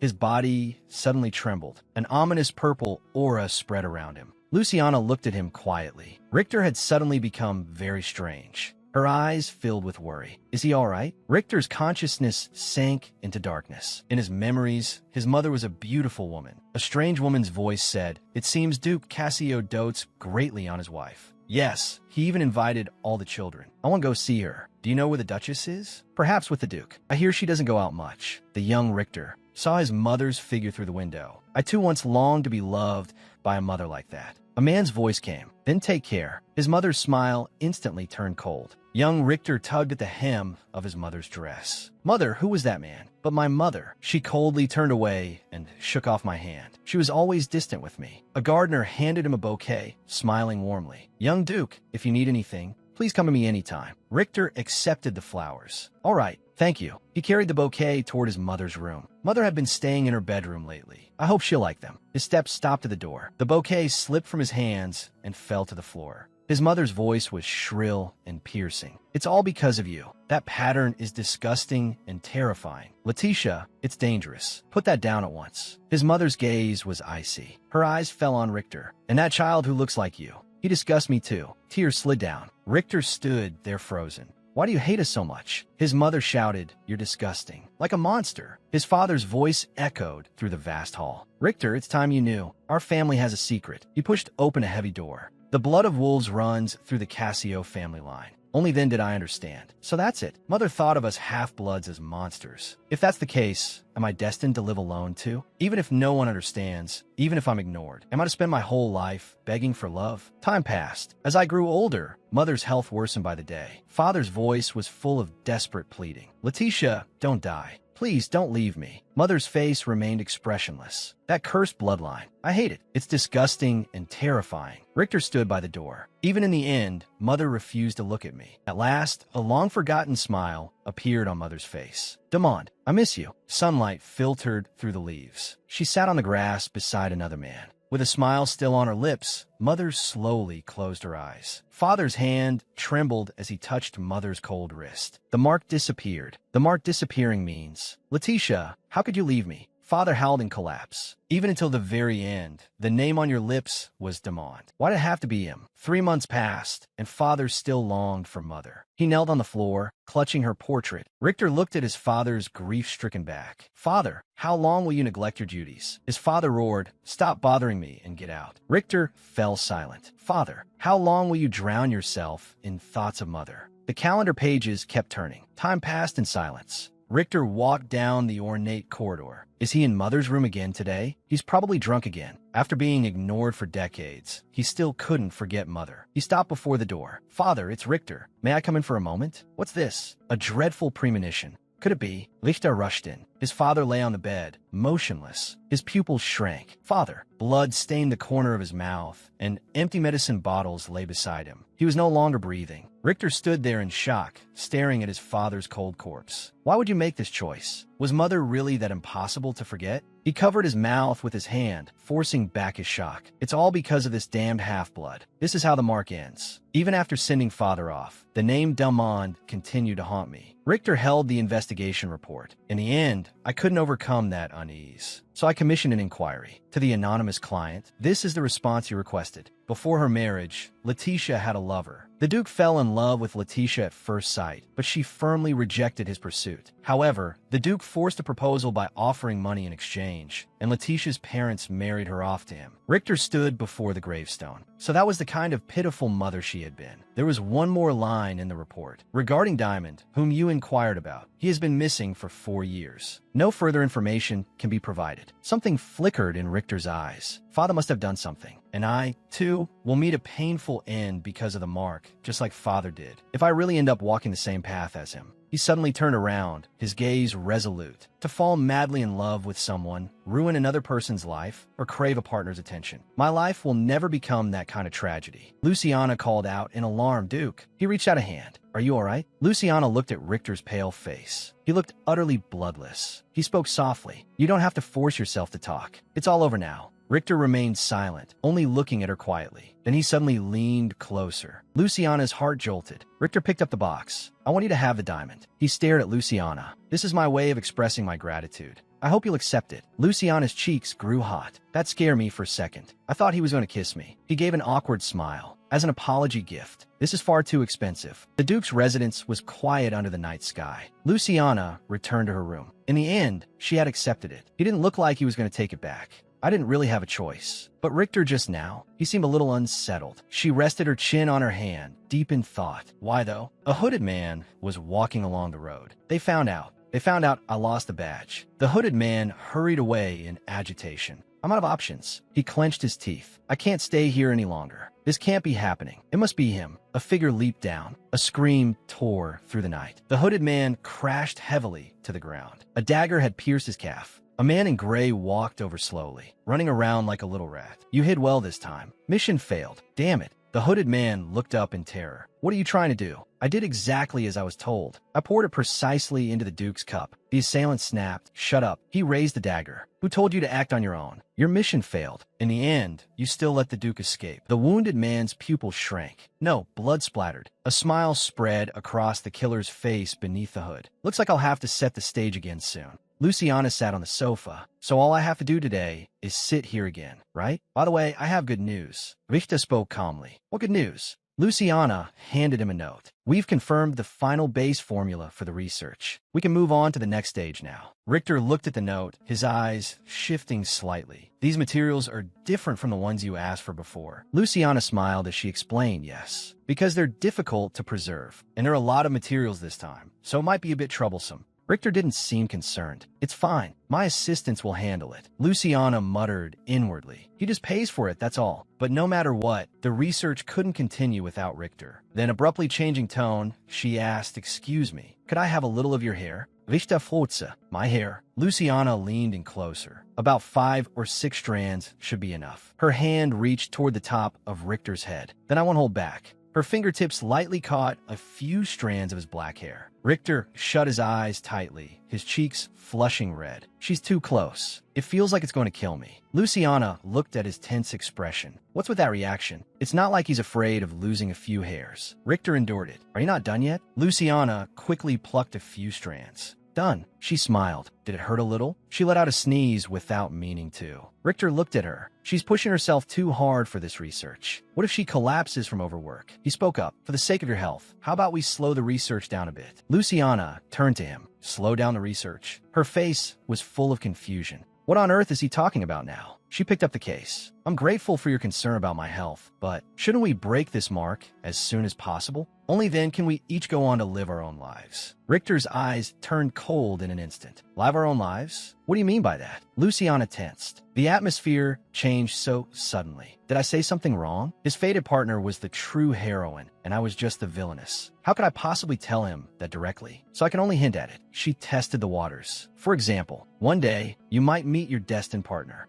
Richter's expression froze. What? The pressure around him dropped sharply. What damn partner? Luciana stared at his extreme reaction. What is wrong with him? She continued explaining. Even if it isn't a destined partner, there's still no reason for anything between us. We're only bound together because of an accident. Richter's gaze darkened further. So the mark that day was just an unfortunate accident to her? Is that what she means? She's not wrong. So why do those words grate on me so much? Luciana said, then once the materials are ready, please send me a signal. I'll be going now. Richter suddenly spoke. Don't move. He stepped forward. Stay a little longer. He pulled Luciana into his arms and gently pressed her nose with his fingers. You're having a nosebleed, and in this state, you're still trying to force yourself? His voice was low. Until it stops. Endure it, even if it's uncomfortable. Luciana was enclosed in his arms. She could feel the warmth of his fingertips at the tip of her nose. I'm grateful for the first aid, but isn't he way too close? Richter let go of her nose. It seems to have stopped. Wait here a moment. He turned and left. Luciana watched his back. Where's he going? Richter came back holding a handkerchief. Tilt your head up a little. He gently wiped Luciana's face with it, his movements tender, as though he were handling some precious treasure. The cold handkerchief touched her cheek. Luciana shivered lightly. So cold. He had dampened it with water, just like before. Why is he suddenly acting so gentle? This is making me uncomfortable. His attitude changed after he apologized last time, but now he's practically treating me like a child. No, this absolutely won't do. Luciana abruptly pushed him away. I'll do it myself. Richter said flatly, it's already done. Luciana gave an awkward laugh. Haha, is that so? Now he was standing so far away again. Luciana rested a hand on her case. Every time he does this, I forget for just a moment. Richter crossed his arms. I hope you don't form any pointless misunderstandings. This kindness is merely the effect of the mark. Luciana asked, this too is because of the mark? Richter feitet. What? Luciana walked past him. Don't worry. I remember what you said to me, so I won't misunderstand anything. A faint look of understanding crossed her face. I think I get it now. Why he told me not to misunderstand him. Probably because he's worried I'd get the wrong idea for no reason. In the original story, there was never any shortage of people trying to catch the male lead's attention. They would say, Duke, let's spend the rest of our lives together. You must be worried I'd cling to him too. But I don't want to cling to him either. Luciana held out her hand. Please give me the handkerchief. I was the one who got it dirty. I'll wash it clean and return it to you. Richter raised the handkerchief. It was obviously a man's handkerchief. Anyone could tell. You're planning to wash this yourself? With those hands of yours? Luciana hesitated. No, that's not it. But why would a young lady be carrying a man's handkerchief? I didn't think that far ahead. She looked at Richter. Then I'm really leaving now. Richter gave no response. He only stood there quietly, gripping the handkerchief tightly in his hand. I remember what you said to me, so I won't misunderstand anything. Richter's eyes darkened. What exactly am I even saying? A voice echoed in his mind. How pitiful. Do you also want to live that same pitiful life your father did? Richter's pupils contracted. Never. That voice sneered. But haven't you already fallen in love with her? In the past, you would have immediately gotten rid of anything tainted by that woman's traces. Look at you now. No matter how you cover your eyes and ears, no matter how desperately you deny it, in the end, you are still the heir of this family. Snow fell heavily, and the seasons had changed. Richter walked through the conservatory garden. Time passes so fast. Looking at the blooming flowers makes me think of her. I only saw her last week, and tomorrow I'll see her again. A faint smile appeared on his lips. Suddenly, a voice called out, Duke. Duke Cassio. Richter turned sharply. A woman wearing a wide-brimmed hat stood there, and it suddenly obscured his view. She smiled. It's been a long time. Have you been well? I've come to the estate often, but they always say you're away. Deborah Madnay, the heroine supported by the Duke. Something flickered in Richter's eyes. I forgot. Butler Godwin did say you were looking for me, and I told you before, don't act overly familiar for no reason. Deborah's cheeks flushed. If I offended you, then I apologize. She gripped the handle of her parasol with both hands. I was just so happy to see you again. Did something unpleasant happen today? You seem even colder than before. She gathered her courage. But there's still something I want to ask, Duke. Would you be willing to be my partner at the upcoming textile exhibition? Richter's response was ice cold. This question isn't even worth answering. Deborah's smile froze. Why? Could it be you already have another partner? Richter cut her off. Enough. Deborah hastily fell silent. I must have kept him too long. She turned to leave. Then I'll take my leave. Did I say something wrong? Or does he already have another woman? Deborah, turn around. Duke, Richter had already disappeared. Deborah bit her lower lip. He didn't even look back once. Richter sat by the fireplace. He looked at the invitation in his hand. An invitation to the Spring Festival. The Spring Festival. A grand imperial event held every spring. There, the most beautiful woman is chosen and granted the title goddess of spring. Beyond that, most nobles use it as an opportunity to seek marriage partners or spend romantic time with their fiancés.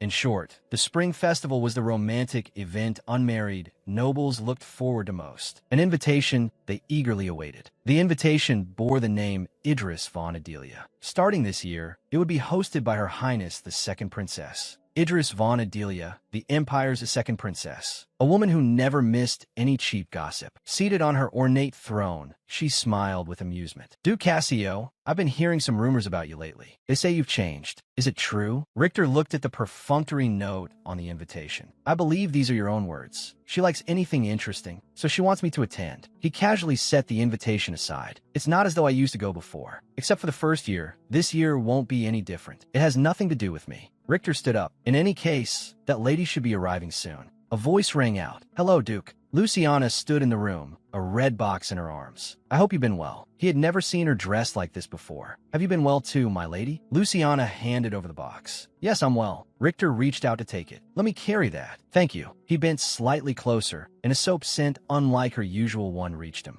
This scent. Luciana froze slightly. Richter realized he had misspoken, just something I said in passing. He turned away. It's nothing. Luciana's face instantly flushed red. What about the scent? Does he think I smell weird? I took a bath not long ago. I should smell nice. Luciana sat down on the sofa. That's everything I came to deliver. Richter nodded. Understood. If you need anything else, tell me anytime. Luciana felt a burst of joy. Great, I could go home early today. A bright smile bloomed on her face. All right, Duke. That invitation was. A few days earlier, Mary had come running excitedly. Miss, the invitation to the spring festival has arrived. You'll attend, right? She clasped her hands. You won't skip it again this year, will you? Luciana looked hesitant as she held the invitation. I'm not sure. Richter looked at Luciana. So you receive an invitation too? He asked, will you be attending the spring festival? Luciana hesitated slightly. Yes, I've decided to attend. I didn't want to go, but I can't defy the second princess's wishes. Richter's gaze settled on her. Luciana is attending the spring festival? If it's the spring festival, a scene flashed through his mind. Luciana, smiling brightly with another man. She'll become another man's dance partner. Damn it, Richter clenched his fist. Just imagining her with another man is enough to drive me mad. But I can't stop her from going. He took a deep breath. Then what if you went with me? Luciana's pupils shrank. What, the spring festival? Together? Has he lost his mind? If we became partners, people's reactions. A ballroom scene flashed through her head. Guests whispering. Since when were those two so close? Did something happen at the year-end ball? Why would he suddenly invite me to be his partner? In the original story, his partner wasn't me, but the heroine. He was supposed to accept Deborah's request, and they would put on an innocent, sweet social romance. Other than that, he had no interest in the festival. But because of the mark,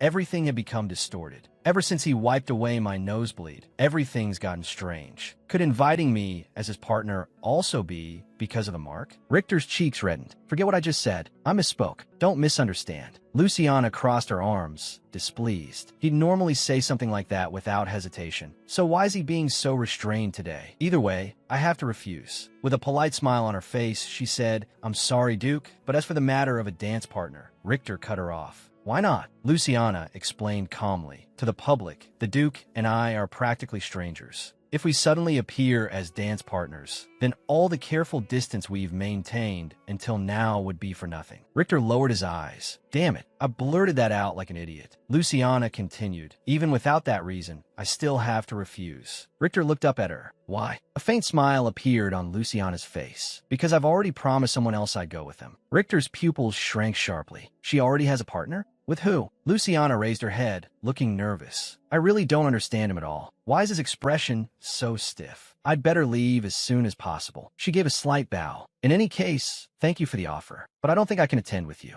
Then I'll take my leave. Lichta abruptly stood. Wait, a burst of pink magic erupted instantly, and Luciana vanished from the spot. Richter clenched his fist. Who on earth is she going with? As her partner, he would have to dance with her and stay with her for a long time. Richter gritted his teeth, anger burning in his eyes. The moment their eyes meet. Calm down first. Anyway, that lady is going to the spring festival. To attend the spring festival, she needs a dance partner. Mary rushed into the room. Miss Luciana, you need to get up. Luciana rolled over in bed. 5 more minutes. Mary yanked the blanket away. At this rate, you'll be late. Luciana mumbled sleepily, just a little more. Mary threw open the curtains, and sunlight poured in. Miss, your season has finally come. Luciana was jolted awake by the dazzling light. Mary is unusually energetic today. But what does she mean, my season? Mary announced excitedly, this time, you absolutely must become the goddess of spring. In all the previous spring festivals, you always missed them because of your studies. Luciana let out a groan. Mary urged her on. Come on, sit down. We still have so much to do. Luciana kept her eyes closed and let Mary fuss over her. Looks like I won't be taking it easy today. She murmured softly, there's no need to go overboard. The position of goddess of spring already has its likely candidate. Deborah would be attending the festival too. Who would she go with? Richter said he wouldn't come, but what if? Mary's voice pulled her back to reality. Miss Luciana, hurry and look in a mirror. She stared at her reflection, her eyes full of amazement. You're truly so beautiful. I feel like I'm going blind from the sight of you. Luciana flushed a little. Mary, lower your voice. Someone might hear. But Mary didn't care at all. So what? Everyone's going to think the same thing. Let me fix your clothes a bit more. Luciana lifted her skirt and ran down the stairs. Sorry, have you been waiting long? A silver-haired man stood at the bottom of the stairs. He was Luciana's cousin, Louis Dalton. He smiled. Didn't you say you were just going casually? Yet you prepared this grandly. Luciana looked at him. You seem taller than last time. Louis folded his arms. Unless you've gotten shorter, right? Then he spread his hands with a grin. Just kidding. Let's go. Miss Leslie, you're like a lily of the valley. Elegant and lovely. Luciana's face turned bright red at the sudden compliment. Honestly, he'll be an adult in a few months, yet he still acts like a child. The The two got into the carriage. Louis crossed one leg over the other. Sis, when are you giving me the money you promised? Luciana sounded a little annoyed. I told you last time. I'll give it to you within this week. Stop asking. Louis flashed a bright smile. As expected of my sister. That's exactly the bold side of you I like. Luciana closed her eyes, an exasperated smile at the corner of her lips. You're such a money grubber. That's precisely why I can bring you along. Louis studied her expression. Still, judging by your face, you don't really want to go to the spring festival. If that's the case, why spend money to attend? Luciana sighed. I can't ignore my social reputation, so I have to go. Those troublesome partner recommendations and a whispering of noble women. Miss Leslie hasn't shown herself again. Ever since her birthday banquet, she's stayed shut indoors. It's time for her to appear. Louis was dismissive. People really do live tired lives. Who cares what others say? Luciana retorted, that's because you're different. The carriage arrived at the festival gardens. Luciana stepped out of the carriage and looked up at the blue sky. Louis smiled and asked, this is your first time attending the spring festival, right? Luciana took his arm. Yes, I was always too busy with the academy before. She lowered her head. But there are really so many people here. The two linked arms and walked through the bustling crowd. Louis looked exhausted. How awful to stay in a place this crowded for several hours. Luciana also looked uneasy. Louis tapped his chin with a finger. No matter how I think about it, this isn't worth it. Looks like I'll have to ask for more money. Luciana stared at him in shock. What nerve? He's seriously asking for more money? A cry rose from the crowd. Oh my goodness, look over there. It's Duke Cassio. Luciana whipped her head around. What? Richter came too? Richter stood tall in formal clothes. Luciana thought to herself, he really came. Those red eyes are so deep and handsome. Truly the top-tier beauty of the original work. He does have a partner, right? Beside Richter stood a silver-haired woman, the vice commander of the Kalana Knights. So he didn't come with Deborah. Richter only came to the festival because of Deborah's request. He wouldn't have attended otherwise. Then why find another partner? Louis's voice sounded beside her. Cease. Richter came back to himself. Are you joking again? His pupils narrowed sharply. Why is that familiar figure so close? Right in front of me. Luciana felt countless eyes converge on her. She took a deep breath. I need to calm down. I need to understand the situation.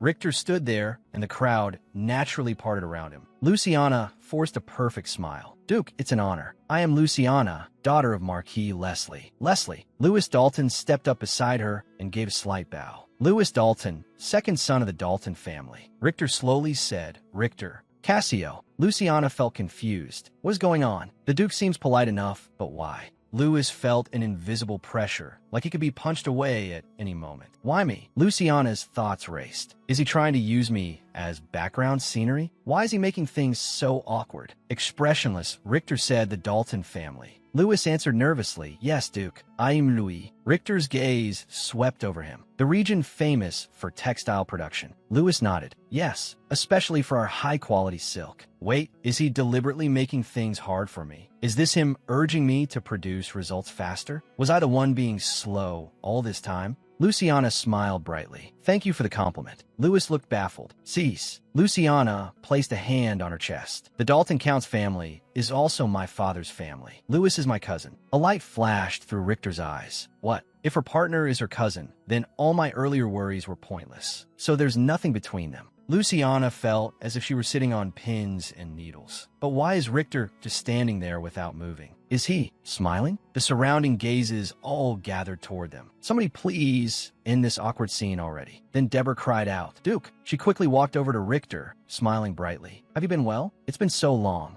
Her foot slipped and she lost her balance, nearly crashing into Richter. The vice commander reacted quickly and caught her. Deborah, startled, flushed. Thank you. Only then did she realize it wasn't the Duke. Could she be Richter's lover? Deborah looked her over. But I don't think I've seen this lady before. The vice commander introduced herself. I am Yvonne Roan, vice commander of the Tirana Knights. At the commander's request, I am serving as his dance partner today. Deborah clasped her hands together. I see. No wonder your posture is so impeccable. Yvonne smiled faintly. You're too kind. Deborah admired her. You're so dashing. Luciana watched the atmosphere gradually soften. This is my chance. Time to slip away. She turned and grabbed Louis by the wrist, hurrying off. Louis stumbled after her. Sis, wait, is it really alright for us to just leave without saying anything? Without turning back, Luciana replied, of course. That is the stage for the protagonists. For side characters like us, the best choice is not to get entangled with them. Let them shine over there. Still, that really startled me just now. I never expected Deborah to suddenly show up. According to the original story, the protagonists should have attended together. Yet they each brought separate partners and kept up this awkward gathering. For some reason, it all feels strangely off. The second princess spread her arms. How wonderful it is for us to gather on such a beautiful spring day. Welcome, everyone. Thanks to all of you. This will be a splendid ball. Now then, enough chatter. Let the ball begin. Pairs of men and women began dancing gracefully across the floor. Deborah looked toward the dance floor. Everyone dances so beautifully. I want to dance with the Duke too.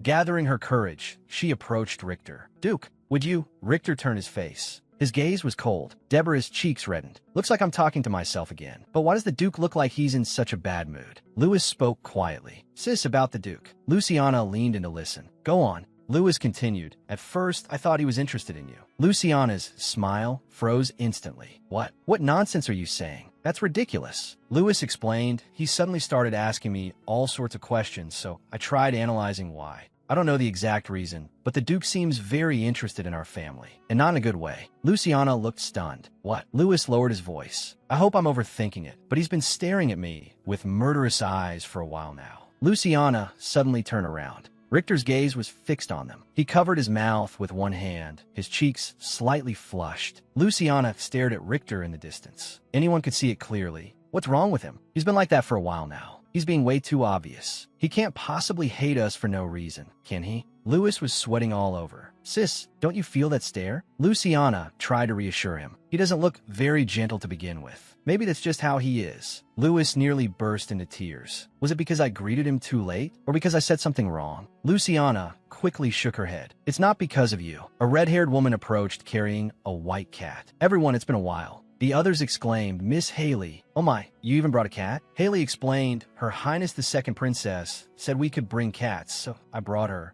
Luciana looked at the white cat. Wow, I haven't seen a cat in so long. She smiled. How cute. The white cat was licking its paw. Luciana watched in fascination. Such a tiny little tongue. The white cat suddenly turned its head, baring its teeth at Luciana with a threatening hiss. Luciana paused. It doesn't seem to like me. Maybe I should have some tea. She looked at the empty teacup in front of her and fell silent. The white cat suddenly pounced at Luciana. Luciana stared in shock at her hand. A clear scratch had appeared across her white glove. Miss Haley cried out, Oh no. Miss Leslie, are you all right? Panicked, she added, Your face. I'm so sorry. He's usually very gentle. I am truly sorry. Luciana lightly touched her cheek. The wound stung a little, but not enough to make her cry. It's best not to make a big fuss out of this. She smiled to reassure her. I'm fine. My clothes are just a little scratched. Miss Haley looked full of guilt. I'm so sorry. I'll send you a better pair of gloves. Luciana waved her hand. Don't worry. I have spare gloves. She turned away. The wound stung more and more. Cat claws are sharper than I thought. Suddenly, she bumped into a solid chest. She gasped and looked up. Sore weight. Richter's red eyes were right before her. He asked in a low voice, How did you get hurt? Luciana panicked. Good heavens, what is he doing? Richter gently lifted her chin with his fingers. Luciana's cheeks flushed red instantly. What are you doing right now?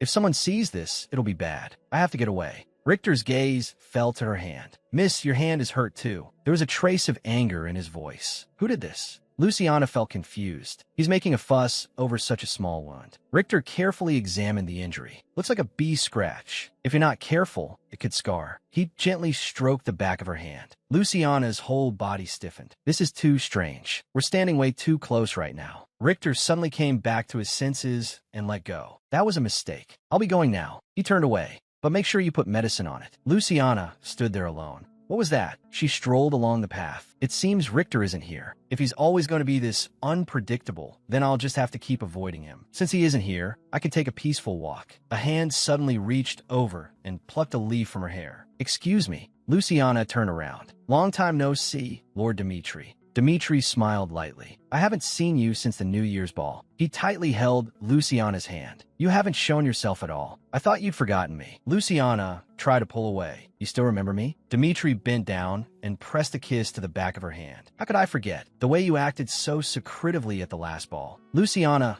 thought to herself. The way he treats women is so crude. Always sneaking touches, always boasting about himself. She answered coldly, "That's good." Dimitri straightened up. "I saw you came with young Dalton. He's your cousin, right?" He felt secretly delighted. So she doesn't have another man. Things are finally working in my favor. Then, changing his tone, he asked, "By the way, didn't you like the gift I gave you? I specially had that gemstone made into earrings for you." He reached toward Luciana's earlobe. Luciana sharply slapped his hand away. "What are you suddenly doing?" Dimitri looked at his hand. No matter how prickly she is, she's still just a woman. He chuckled and added, "I mean the Rosafina spring." Luciana recalled it. "Ah, that pink diamond? To be honest, it's been sitting in storage all this time. It really doesn't suit me." The smile on Dimitri's face stiffened. "I see. Women really are this picky." He regained his composure. "Since we've run into each other, how about a dance?" Luciana's gaze turned firm. "I don't want to." Dimitri's expression darkened. "Don't be like that. Today is a good chance to finish the conversation we left unfinished." He suddenly wrapped an arm around Luciana's waist and pulled her toward him. Luciana struggled to get free. "You're not listening to me at all. Please let go." The people around them were completely indifferent, just like at the last ball. He's using the same trick again. I've had enough. He must treat every woman like this. Dimitri suddenly collapsed, as if his soul had flown out of his body. Luciana clenched her fist, looking stunned. "I didn't do anything. Who did something so beautifully timed?" Her gaze went past Dimitri and found that figure. Richter. The crowd around them began to stir. "Oh my, someone fainted. Who fell over?" Richter stood beside the collapsed Dimitri. Luciana panicked. "This is bad. Everyone's looking at me now." Whispers rose through the crowd. "Isn't that Duke Cassio? And Miss Leslie too?" The guards rushed over. "What happened here?" Richter spoke coldly. A man was harassing a lady who had clearly rejected him. The guards looked at Luciana. How exactly was he harassing her? Richter's gaze sharpened. Must the lady explain every detail herself? His words carried unquestionable authority. The guards immediately straightened. "No, that's not necessary." One of them asked in a low voice, "Duke, are you saying you were the one who caused that gentleman to lose consciousness?" Murmurs swept through the crowd. "My, does that mean Duke Cassio really helped Miss Leslie?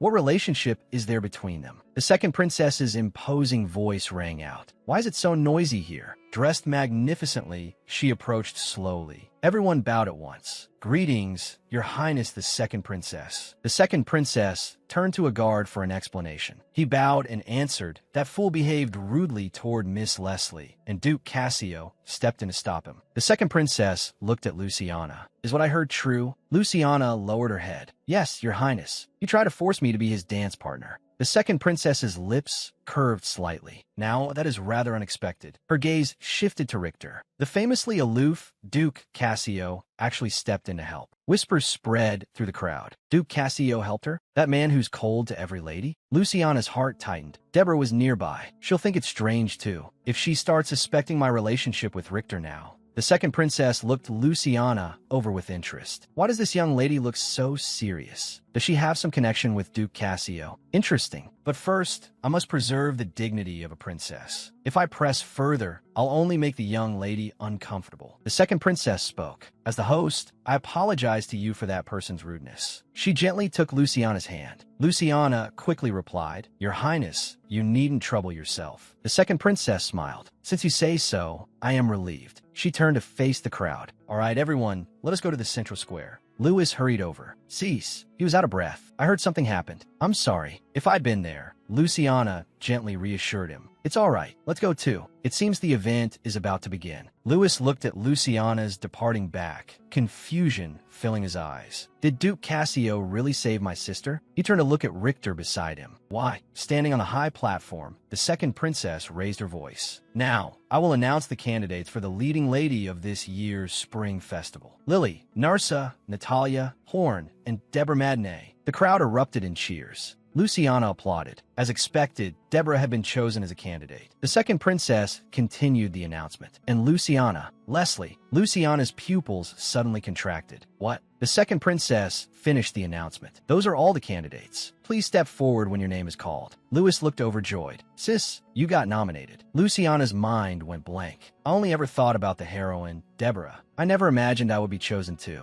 Lewis sneered softly. I really don't know how so many men can have such terrible taste. Luciana stomped hard on his foot. Still, there were other candidates too. I can just blend in with them. She was pushed up onto the stage and ended up standing beside Deborah. Why am I standing here? right next to Deborah. Deborah spoke first. "Hello, Miss Leslie. I think this is the first time we've spoken." Luciana forced a stiff smile. "Hello," Deborah asked softly. "Are you nervous? You look a little uneasy." Luciana's body stiffened. She could tell. Yes, a little. Deborah smiled wordlessly. "I'm nervous too right now." Luciana froze. Oh no, she's really so cute, pretty, and lovable too. But the more brightly she shone, the more uneasy Luciana felt. If only that night had never happened. The story had been buttoned wrong from the very start, and the male lead had temporarily gone astray as well. But everything would get better. Deborah said, "For some reason, I feel like this year's spring goddess will be you." The second princess announced, "This year's spring goddess is Deborah." Deborah clasped both hands together, her eyes sparkling with surprise. Luciana let out a breath of relief. Thank goodness. Everything is unfolding according to the original story. She clapped hard. Everything will return to the right track. The second princess announced the close of the festival. A breeze passed by. Flower petals drifted down. It's finally over. Luciana let out a long breath. Because of a certain someone, this festival had been unbearable.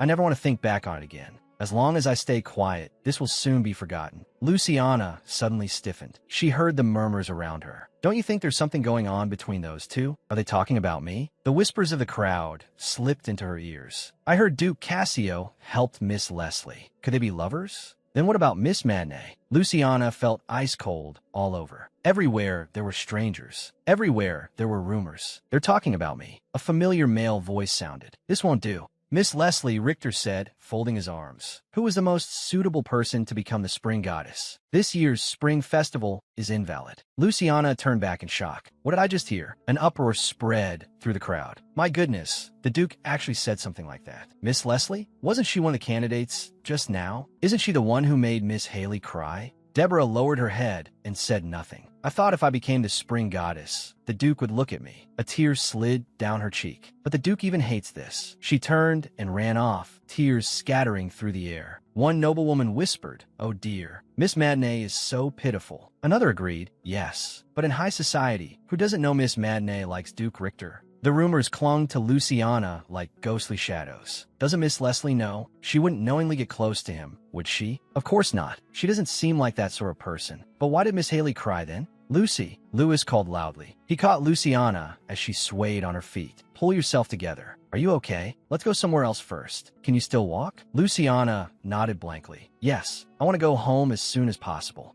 Night fell. Beneath the stars, the ducal residence stood silent and still. Mary said softly, "Miss, you must be very tired today." Luciana lay on the bed, a weary smile on her face. "Yes, I was standing all day." Mary asked with concern, "Then will you be going straight to sleep?" Luciana said, "Just put the lamp on the table. I can handle the rest myself." Mary bowed slightly. "Very well. You must be tired too, miss. Please get some good rest." The door closed softly. Luciana abruptly opened her eyes. "Sleep? No way. I still have something to do." And of all days, today was the day to receive the materials. Seriously? This day wore me out enough already, and I still can't rest before bed. Maybe that's better. Whatever his reason was for doing that today, I have to confront him in person. Luciana stood before Richter, took a deep breath, and said, "Good evening, Duke." Richter avoided her eyes. "You're here." He pointed to the side. "These are the materials you wanted. You can take them." Luciana's expression changed. "Wait, shouldn't we talk? Because of what you did today, my situation has become very difficult. That benefits neither of us." Richter's cheeks flushed and sweat slid down from his temple. "I'm sorry, Miss Leslie. I didn't mean to cause you trouble. It's entirely my fault." Luciana folded her arms and looked at him expressionlessly. Yes, how could Richter possibly think of doing all that? Complaining about the result of the spring festival, staring at her in public, knocking down the nobleman who harassed her. All of it had been deliberate, but was that really his only option? Luciana demanded, "Why did you interfere in Lord Dimitri's matter?" Richter lowered his gaze. Luciana continued, "Of course I'm grateful for your help, but there were people everywhere at the time. Acting like that was bound to start rumors." Richter kept his head lowered. "That nobleman, I had a grudge against him." Luciana looked confused. "What kind of grudge? Important enough that you had to settle it on the spot?" She spread her hands. "I was just standing there, and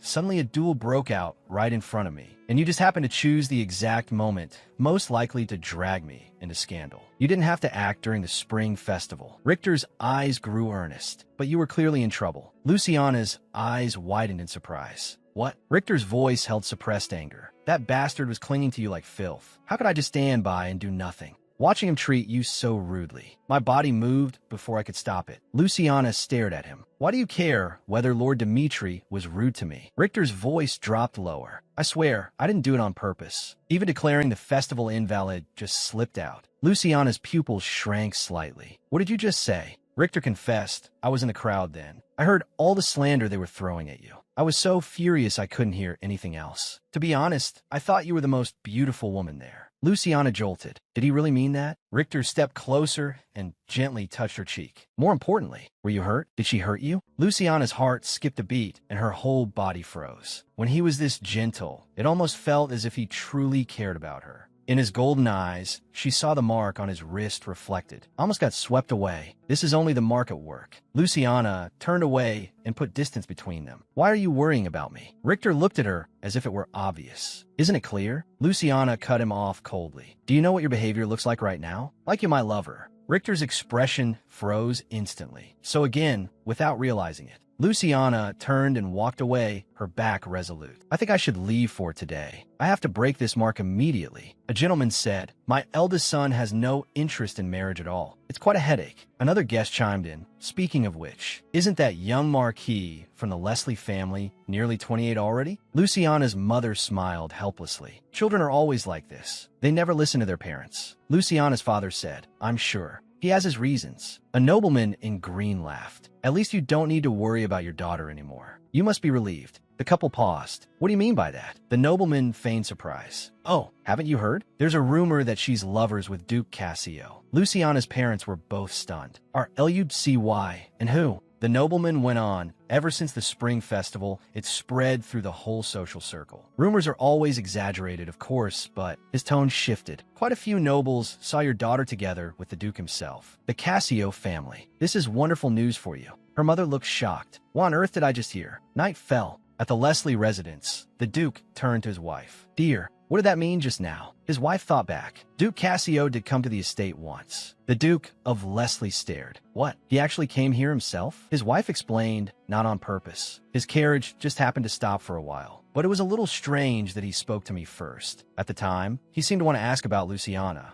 Luciana walked into the dining room. Sorry I'm late. Her mother beckoned to her. Lucy, come sit down. You look tired. Haven't you been sleeping well? Luciana forced out a smile. I've just been busy lately. Her mother studied her. She doesn't look like someone in love. She's no different from before she graduated from the academy. People in love have a sort of glow. This must be a false rumor. She decided to confirm it. There's a rumor that you and Duke Cassio are lovers. Luciana choked on her water and started coughing violently. Her father asked anxiously, Lucy, are you all right? Luciana waved her hand hastily. Yes, I'm fine. It's only been 2 days. How did the rumor spread so fast? Seeing her reaction, her father said, so you hadn't heard. Don't worry. It's nothing serious. Her mother continued, we heard someone saw you together with Duke Cassio. So we wanted to ask. It's just a baseless rumor, right? Luciana took a deep breath. Actually, I really was with Duke Cassio. Not that day. Her father and mother were both stunned. What? Luciana confessed. But it's not that kind of relationship. We're not lovers. He only helped me out of a difficult situation. Her parents exchanged looks. Helped you? Luciana lowered her eyes, fragments of memory from the spring festival flashing through her mind. She hadn't wanted to explain what happened that day, but it seemed she had no choice now.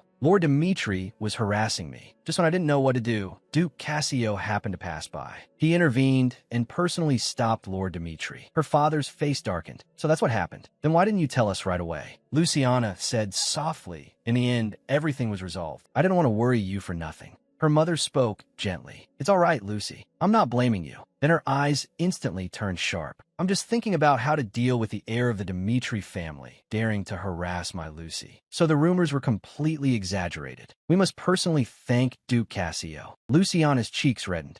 Yes, of course. She lowered her head. Her heart pounded. Luciana pushed open the door to her room. I didn't expect even my parents to hear the rumors. The situation is spiraling out of control. This lie can't be maintained forever. And the Duke's strange behavior is getting worse and worse. I know it's because of the mark, because he can't help it. But I never imagined he would change this much, this fast. That day, he should have been looking at Deborah, not me. That's right. I can't get caught up in this. Luciana stood before her work table. I have to focus on why I came here in the first place. I'm just an obstacle in their love story. I have to break this mark. She picked up a vial, her eyes steady. Then everything will return to normal. Yvonne stood before Richter's desk. That concludes my report. The investigation team will deliver their report soon. Richter reviewed the documents. Understood. Yvonne bowed slightly. Then I'll take my leave. She walked out of the room. The commander was as cold and severe as ever today. Then why? Why had he been like that at the spring festival? It felt like riding in a carriage that had gone out of control, and the commander was the one holding the reins. If someone told me he was a different person, I'd believe it. I had thought he invited me to be his dance partner, only to get closer to the mastermind we were tracking. But what he did that day had nothing to do with the undercover mission. The suspicious events of that day. Wait, Yvonne stopped in her tracks, an image flashing through her mind. The lady beside the commander that day had pink hair. And last winter, didn't those idiots the commander taught a lesson mention pink hair to?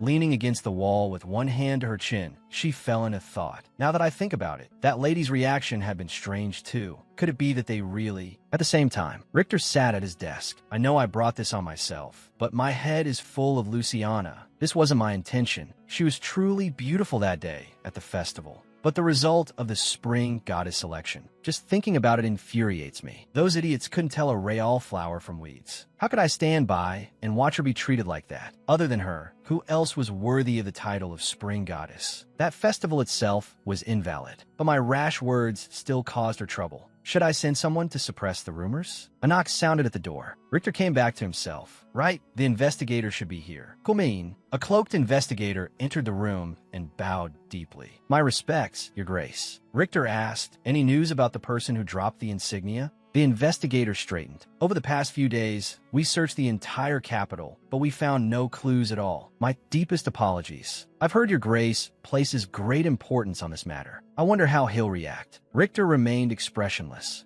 I see. The investigator secretly sighed in relief. He's calmer than I expected. That's a good thing for me. Richter sank into thought. What kind of magic did they use to vanish without a trace? If their skills are that exceptional, they may already have noticed they were being followed. Should I suspend the search for now? If I do that, I may never catch them. I actually considered calling it off just now. Why am I this calm? I can't find a single lead. I can't find the bastards who forced this mark on me. And I don't even feel anger. It's as if I have no desire to fight it at all. Do I really have no desire to resist this mark? Richter closed his eyes. No, a voice echoed in his mind. How amusing. When your head is full of your mate, what meaning is there in resisting the mark? In truth, you want this to last forever, don't you? Richter violently shook off the phantom hand. Get away from me. I can't deny it. I really don't feel anything. He covered his face with one hand. He breathed painfully. The investigator looked at him. My lord, are you all right? His voice trembled slightly. I'm truly sorry. If you would only give us a bit more time, I swear we will find a clue. Richter raised a hand to stop him. I'll go myself. He turned toward the door. Godwin, bring me my sword and cloak. The butler waiting outside answered, yes, sir. Then Richter ordered the investigator, you may go rest. The investigator hesitated. But if you're going alone, in the end, he lowered his head. Understood. Richter took the sword. Do I want the mark to continue? His eyes sharpened. No. He draped the cloak over himself and stared ahead with resolute eyes. I'm only confused for the moment. In a sunlit garden, the second princess slowly said, thank you for accepting my invitation. Miss Deborah. Deborah gave a slight bow. It should be I who thanks you.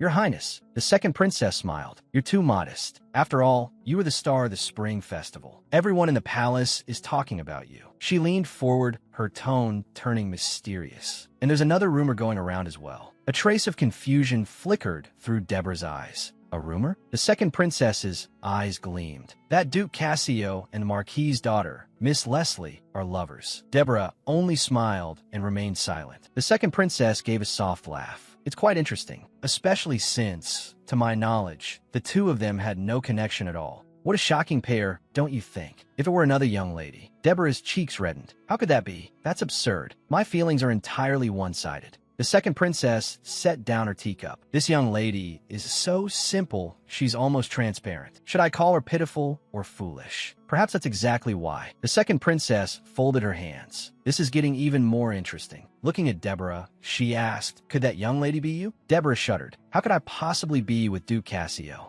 The second princess watched her trembling. She's so timid. How had she ever managed to stay by Duke Cassio's side before? It seems my teasing went a little too far. I'd better stop, she said, but rumors are always based on bits and pieces of hearsay. You can't believe them completely. so you needn't mind them. Her tone was gentle. Don't let such things trouble you. Deborah lowered her head. Yes, Your Highness. Thank you for your concern. The second princess laughed brightly. It's nothing. If anything else is troubling you, tell me anytime. The carriage rolled slowly along the street. Deborah sat inside. The princess seems to think it's only a rumor. She probably hasn't heard that. The spring festival was declared invalid. And besides, that face was one I'd never seen before. They looked made for each other. Those two suited each other so well. She suddenly clenched her clothes. I can't just sit here and do nothing. The shop bell rang. Welcome. This is Danfona Taylor. Luciana entered the shop with her parents. Her mother looked around. Where's the menswear? The clerk bowed and pointed. To the right, on the first floor. Luciana's mother said gently, Go choose whatever you like. Luciana pressed her lips together and quietly asked the clerk, I'd like to see some simple accessories. Something suitable as a gift. The clerk answered with a smile, You'll find those on the second floor. Luciana thanked her politely. Thank you. Standing before the accessories display, she thought, Father's birthday is coming soon. What gift should I get him?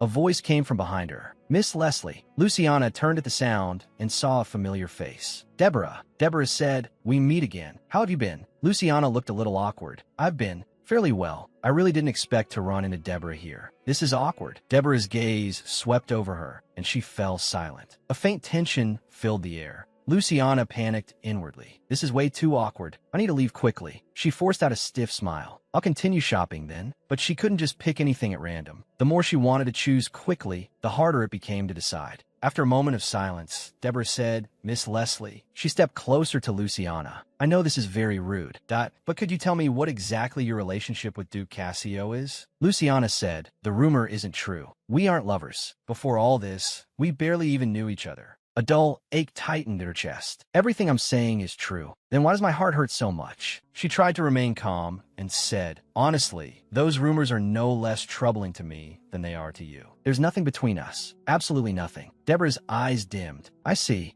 I'm very sorry. I thought you had come here for the same reason I did. Luciana looked puzzled. The same reason? Deborah smiled as she explained. I thought you had also come to buy a gift for Duke Cassio. Luciana was speechless. Why would she think that? Deborah's gaze fell on the display counter. That ring you were pointing at just now is the one I was planning to give the Duke. Luciana jerked her hand back. Then you have excellent taste. I actually came to choose a gift for my father. I'm out with my family for once today. My mother is downstairs. Not choosing new clothes. Deborah caught Luciana's hand. Miss Leslie, please don't mind it. I'm the one who should apologize. I was too presumptuous. I shouldn't have jumped to conclusions. Luciana quickly waved her hand. It's fine. Really, it's fine. Then she added warmly, If you have any other questions, but you can ask anytime. As she turned away, she thought, Oh no, what on earth am I saying? Looks like I'll have to pick a different gift. A faint, unreadable smile rested on Deborah's face. It was lovely seeing you. Miss Leslie. Night fell. Luciana returned to the laboratory and slowly poured a liquid into a test tube. She stared at the vapor rising from it. The steam is very stable, and this color too. The finished potion shimmered with radiant morning light. She threw both arms into the air and cheered. I did it. I finally did it. After so many failures. But it's finally complete. She bottled the potion. All right, I need to pack this up.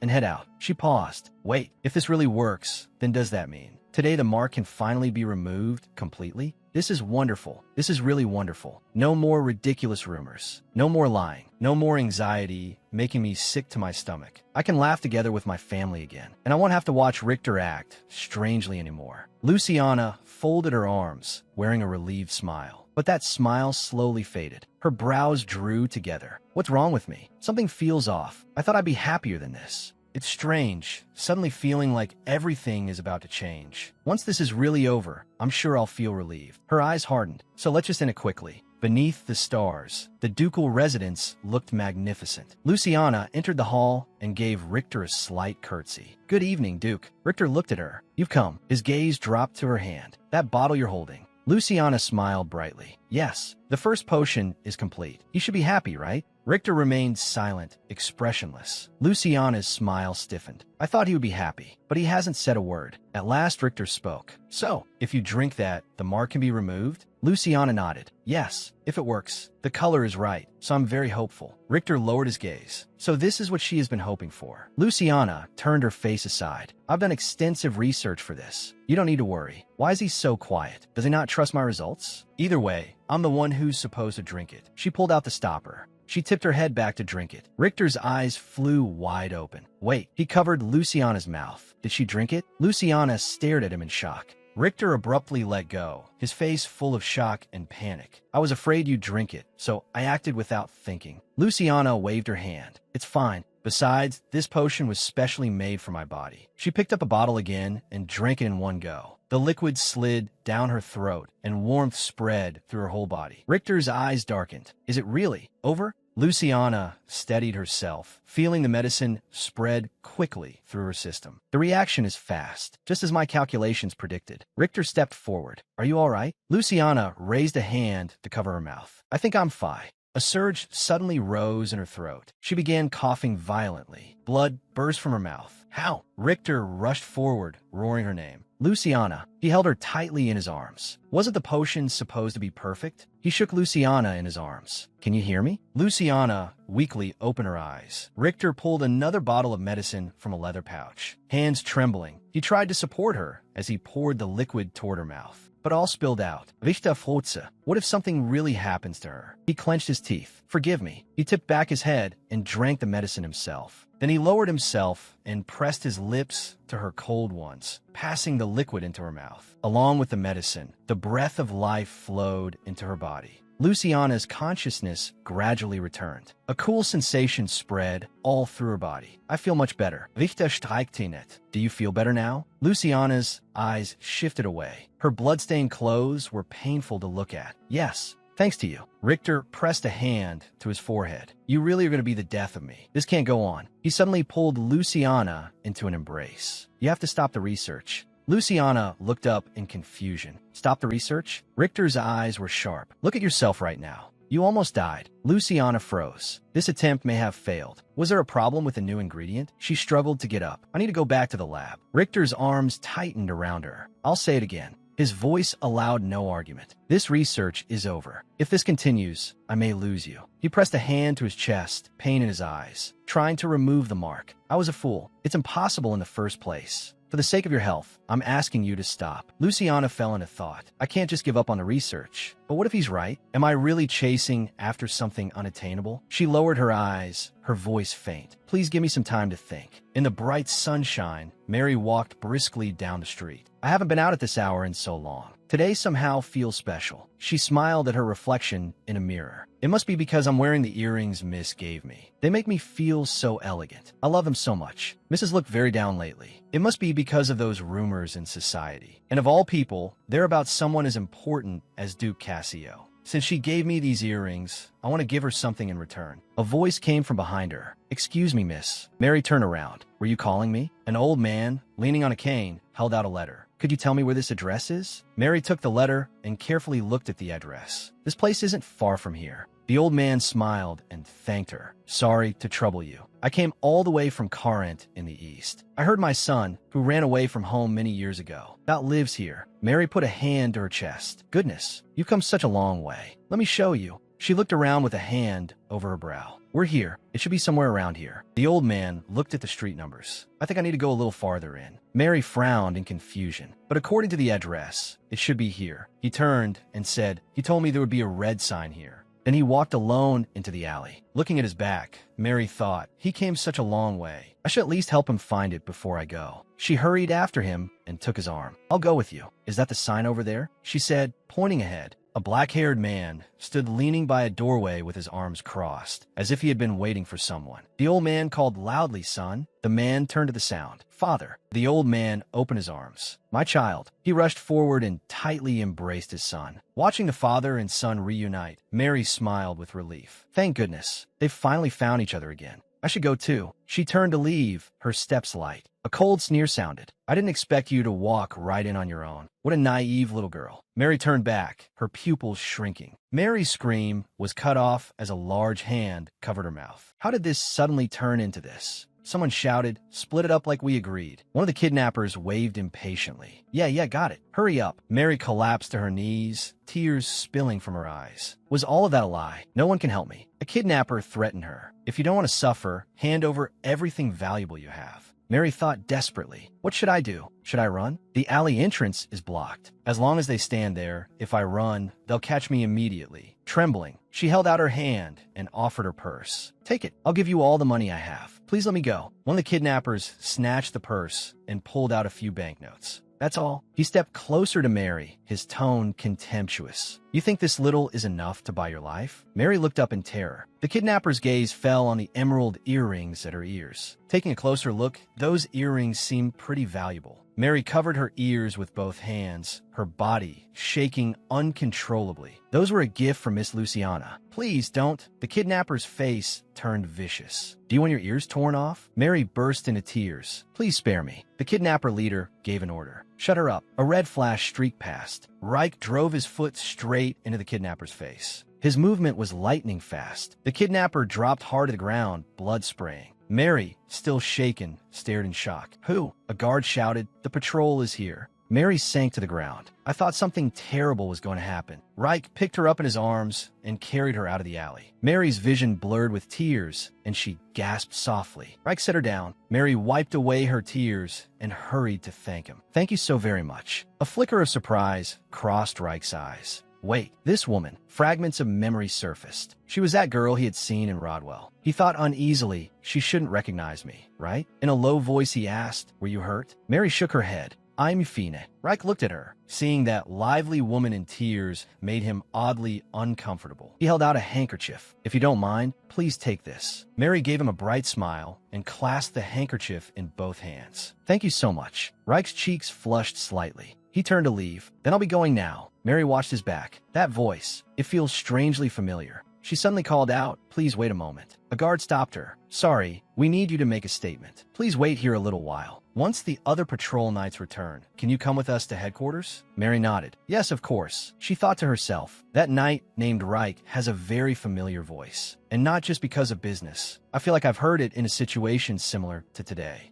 A memory flashed back. A cold blade pressed against her neck, and a ruthless voice ordered, state your affiliation. Mary jolted awake. It was the voice of that person who delivered the item in Rodwell. She froze on the spot. Mississippi, why would she know someone from Duke Cassio's household? Can I see that man again? She asked softly, did the person who came with you leave? The guard answered, you mean Reich? I don't see him anywhere. He probably left first. Mary confirmed it. I see. If it really was him, I wanted to say hello. The guard completely misunderstood her meaning and explained with a smile, he's a good man. It's a pity he's off duty today, so he's in plain clothes. Mary froze. Plain clothes? The guard continued, yes. He serves at Duke Cassio's estate. Mary's eyes widened. What? Sunlight fell across the grand ducal residence. Luciana came hurrying over. Mary, I heard something happened to you. Are you all right? You should have rested a few more days. Mary shook her head. I'm Fine. I'm sorry for worrying you. Luciana pressed a hand to her chest and let out a long breath. You have no idea how shocked I was when I heard. Thank goodness the patrol found you.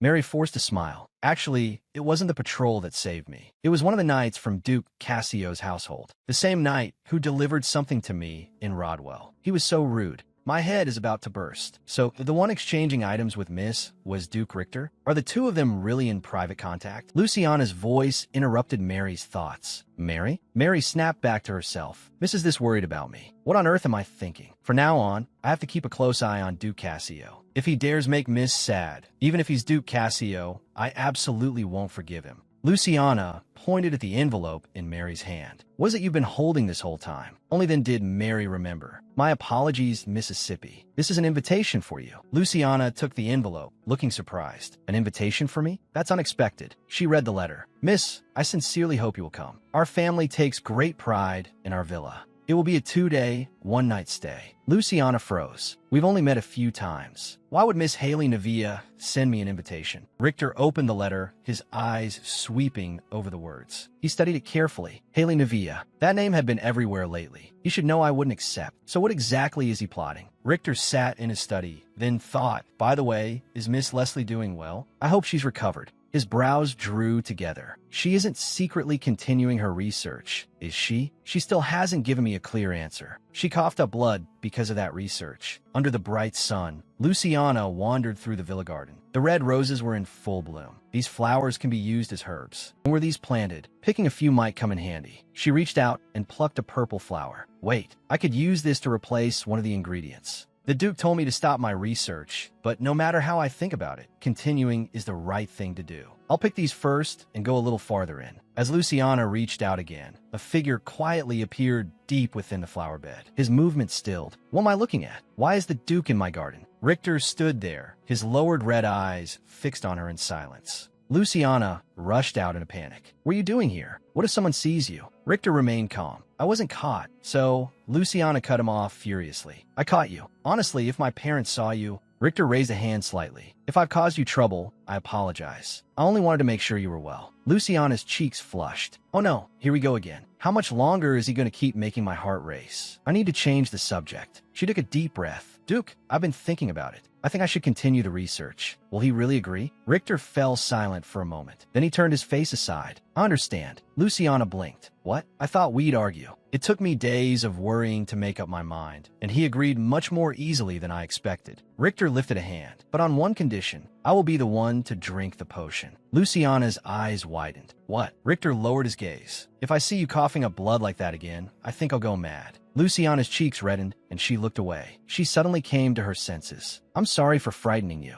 Richter shook his head. There's no need to apologize. I was just worried about you. Luciana lowered her head. That's the problem. It's only the effect of the mark. And yet it keeps making me misunderstand. Richter looked serious. I prepared the list of materials you gave me. I'll personally test the reaction of each ingredient. That way, even if the test subject changes, there won't be a problem. Luciana looked at him. Such troublesome work, and he's going to do it himself. He's gone this far for me. How can I refuse? She lowered her head slightly. All right, thank you. Then, I'll see you in 3 weeks. Richter frowned. Why delay it by a week? Luciana explained, there's something I have to take care of. Richter's eyes flickered. What is it? Luciana replied, I've been invited to a gathering. Richter frowned. You just coughed up blood. Don't overexert yourself. You don't look well either. Luciana shot back. Duke, I've told you before. I am perfectly healthy. Richter stepped forward. He raised a hand and gently touched Luciana's cheek. Your face is very red. Do you have a fever? The warmth of his touch spread across her skin. Luciana mumbled, no, my face isn't red because I'm sick. Richter said quietly, you do have a slight fever. Just as I thought, you clearly haven't fully recovered. Luciana took a flustered step back. It's not like that. Anyway, that day I'll be at Miss Navia's villa. Richter's voice carried a trace of coldness. Haley Navia?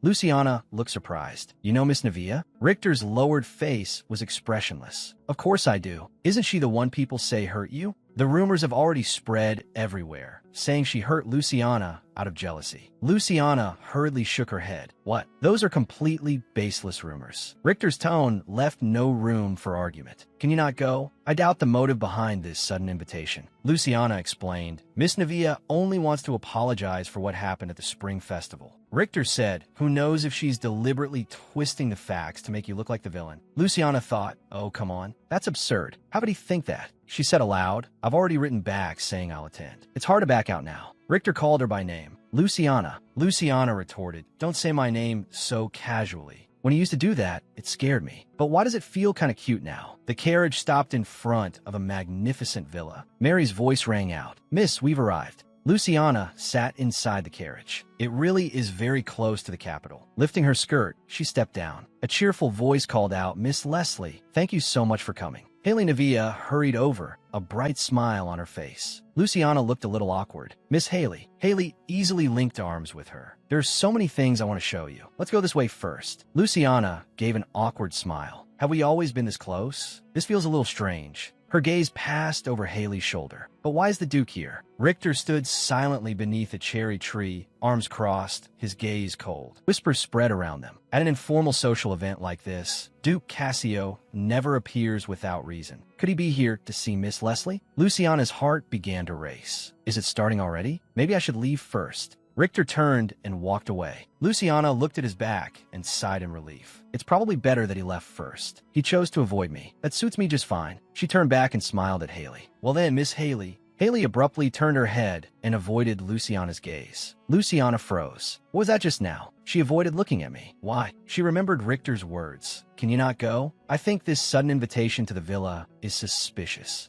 A carefully staged performance. Did she invite me here to make a fool of me? Just then, a voice called out, Miss Haley, wait. A maid stepped forward to report something. Haley turned to Luciana. Miss Leslie, Please wait a moment. A trace of confusion flickered in Luciana's eyes. She replied softly, of course. The group strolled along the sparkling lakeside toward the white villa in the distance. A red-haired lady asked, Miss Leslie, would you like to come to the villa with us? Luciana smiled and declined. The weather's lovely. I'll go over a bit later. The red-haired woman smiled. All right, see you later then. But Haley's gaze lingered on Luciana. Luciana sat alone on a bench, bathed in sunlight. I went boating, and I even greeted everyone after so long. It was actually enjoyable. More enjoyable than I expected. Between us, nothing happened that could cause a misunderstanding. Duke Cassio is different from before. Watching from afar, Luciana thought, has he really lost all interest in me? She forced a stiff smile. For some reason, it doesn't feel good. It feels like there's an emptiness in my chest. She suddenly snapped to attention. Wait, emptiness? What does that even mean? Luciana leaned back on the bench. Things are peaceful now, and that's obviously a good thing. What am I even thinking? A voice called from the distance. Miss Leslie. Luciana looked up, dazed. She stood up. Miss Haley? Why are you back? Haley hurried over. Miss Leslie, have you been to the forest by the lake? Luciana shook her head. No, I haven't been there yet. Haley invited her warmly. If you like walking, would you like to take a look? The scenery there is so beautiful. It would be a shame to enjoy it alone. Luciana considered it. A walk does sound like a good way to pass the time. She accepted pleasantly. Then I'll give it a try. Thank you for the recommendation. I don't have anything to do anyway,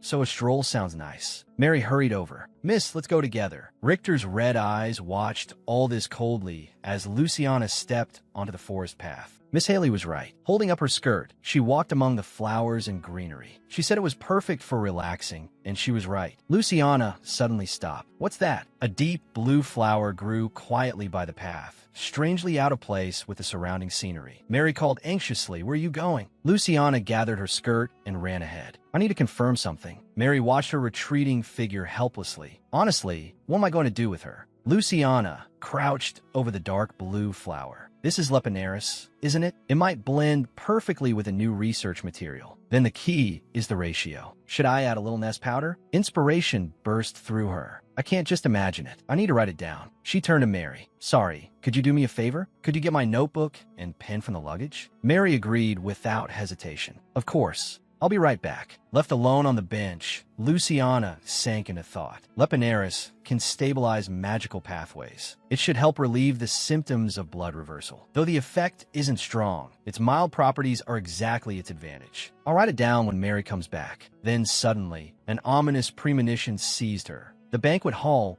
buzzed with voices. A young noble introduced himself politely. Hello, I am Karen Lumiere, the eldest son of the Count Lumiere family. I'm planning to acquire a mine. Richter stood among the crowd, expression cold. Come to think of it, that young lady still hasn't returned. I'm going to check on her and leave once I arrived at the villa. Then he suddenly realized something. Wait, is she angry with me? I only kept my distance because I thought it would make her uncomfortable. Did she misunderstand? Is she hurt? How should I explain it? A sharp pain suddenly struck. Richter clutched his chest, his face changing at once. Something may have happened to that young lady. I need to make sure. He walked over to Haley. Can you lend me a horse immediately? Startled by his sudden move, Haley stammered, Duke Cassio. Then she came to her senses and quickly said, why yes, of course. Jack, prepare a horse for the Duke at once. A fine horse galloped through the woods, its hooves crushing grass and flowers. Richter rode at full speed, brows tightly furrowed. Strange, his expression darkened. Why can I no longer sense her presence? Suddenly, he yanked on the reins. Wait, what is that? He swung down from the horse, fixing his gaze beside a patch of flowers. A pearl bracelet lay quietly in the dirt. He bent down and picked it up. This is the bracelet that young lady was wearing all day today, isn't it? Richter clenched the bracelet tightly, his teeth grinding. Damn it. Carriage wheels jolted along the rough forest road. Luciana woke amid the swaying. What has happened? She forced herself to calm down and think clearly. 2 men attacked me. They tied my wrists with rope, and 3 others kept watch. This was a carefully planned kidnapping.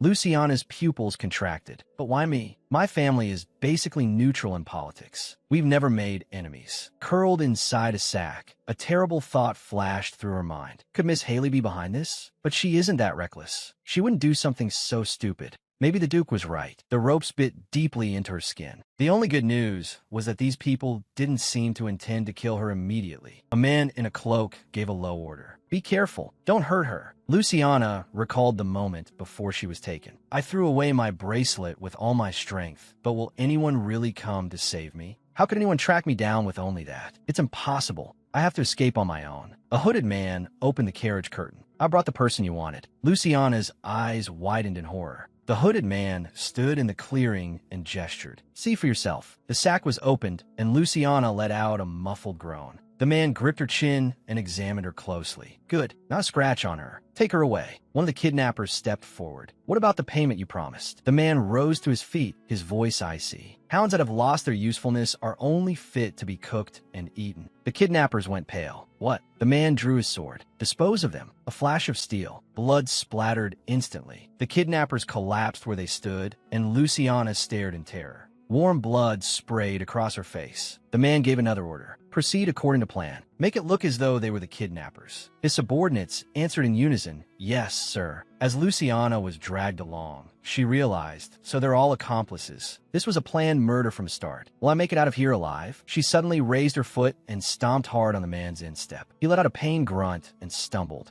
Luciana tore herself free and ran desperately. I have to get away. A hand suddenly seized her hair and yanked her violently backward. Luciana let out a pained whimper as she crashed hard to the ground. Dust flew up around her. A silver-haired man with purple eyes looked down at her, the corners of his lips curling into a playful smile. What a troublesome young lady. In the banquet hall, the guests whispered among themselves. We haven't seen Duke Cassio for a while. Did he go riding alone? And where has Miss Leslie gone for so long? Those two couldn't possibly have. Haley bit her nails nervously as sweat ran down from her temple. She turned and murmured to an attendant, go look in the forest. If you happen to find Duke Cassio or Miss Leslie. The servant bowed slightly. Yes, I understand. Suddenly, a cry rang out. Every guest turned toward the entrance. A servant came striding and carrying Mary over his shoulder, his voice piercing through the crowd. Someone has collapsed in the forest. The guests stared at him in shock. The carriage continued through the woods. Luciana was tied up, unable to move. She struggled uselessly, her legs weakly kicking against the floor, but she couldn't move at all. Despair washed over her like a tide. Am I really going to die like this? Her consciousness began to blur, and Richter's face appeared in the darkness. Miss, didn't I warn you? Luciana froze. Why him and why now? I remembered him. Then the carriage suddenly lurched to a stop. Luciana, her face smeared with blood, looked around in confusion. Why did it stop all of a sudden? The wall of the carriage exploded apart. Splinters flew everywhere. Luciana's eyes widened in terror. Through the hole, Richter appeared. He shouted hoarsely, Luciana. His anxious figure was reflected in Luciana's golden eyes. Richter really came. Richter untied the ropes binding her. Why were they making you wear this damn thing? He pulled the gag from her mouth, and Luciana gasped for breath. Richter asked urgently. They ran away. Are you hurt? He cupped Luciana's face. You're safe now.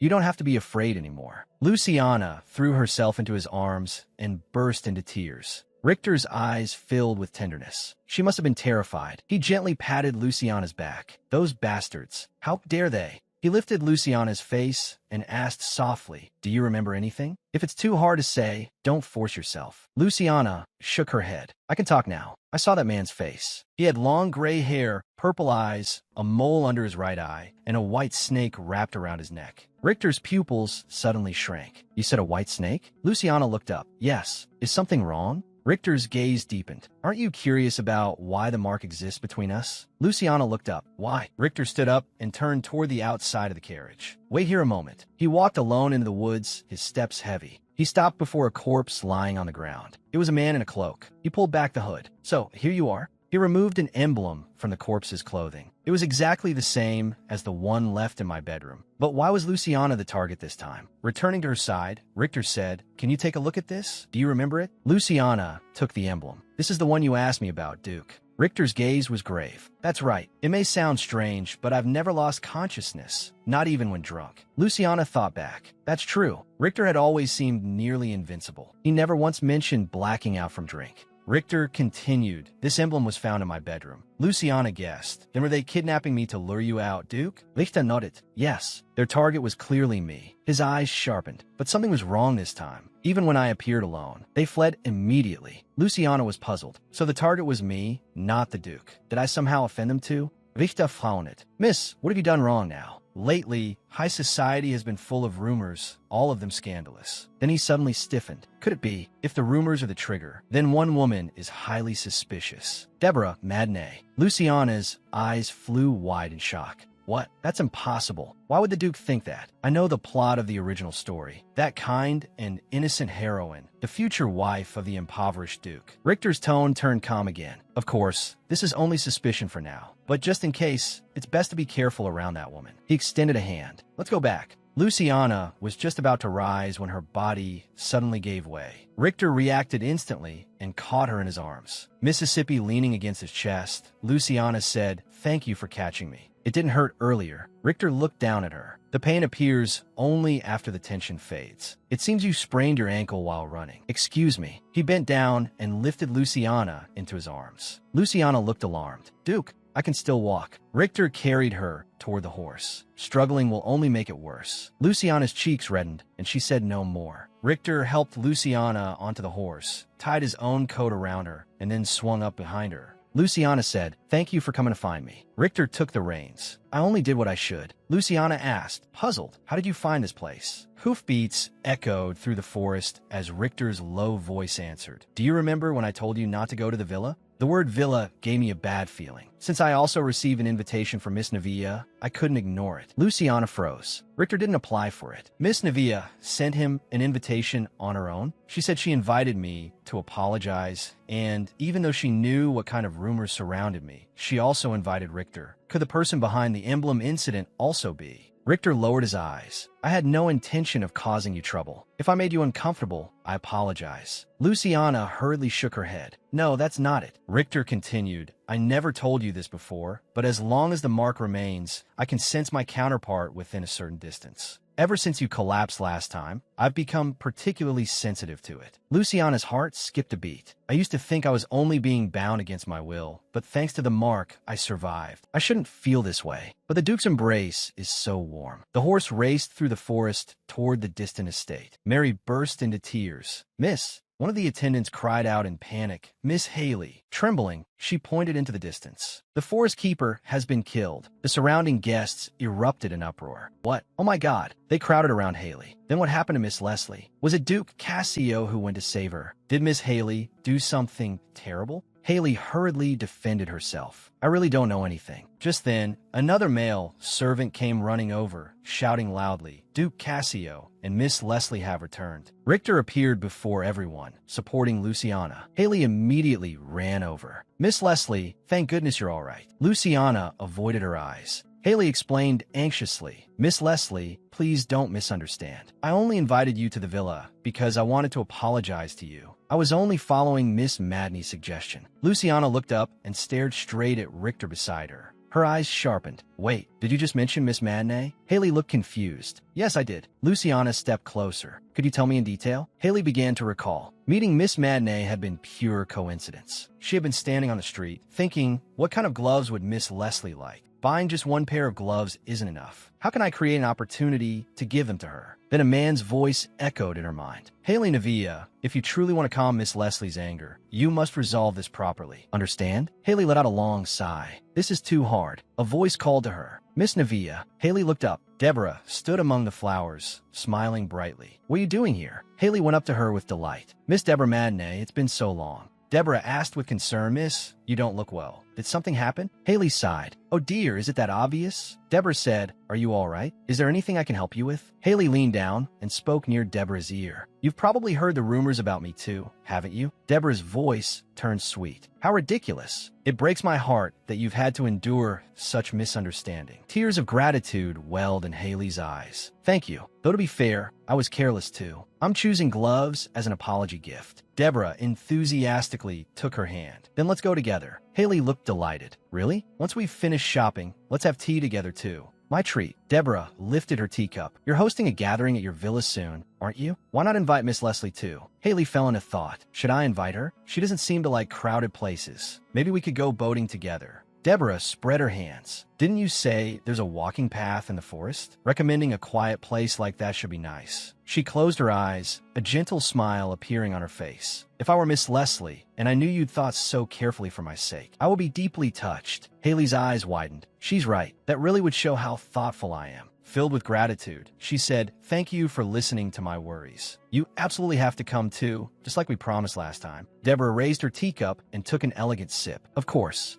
I'll be waiting." Luciana looked somewhat confused. Haley stood before them. Could it be they really believed every word I said? She explained urgently. "Inviting both of you to the same place truly wasn't meant maliciously. I simply wrote the invitations without thinking it through, and that caused this misunderstanding." A trace of displeasure flashed in Richter's eyes. "So the person who received the invitation by chance came." Haley panicked. "I didn't mean to. I only hastily wrote the invitation because I wanted to repay Miss Deborah. It was only afterward that I realized the rumors surrounding the two of you." Luciana listened quietly. "So it wasn't intentional." Haley clenched both hands so tightly her knuckles turned pale. "That's right. I invited you here to apologize. Why would I deliberately do such a thing? And honestly, I was really relieved that the Duke came today, although Miss Deborah couldn't attend because of her health." Luciana looked at her. "If you say you're innocent, then I believe you." Haley lifted her face, tears shining in her eyes. "Thank you for believing me." "Miss Leslie." Richter looked grave. "I have a few questions for you as well. Can you think of anyone? For example, someone who showed unusual interest in the villa?" Haley immediately denied it. "Absolutely no one." Richter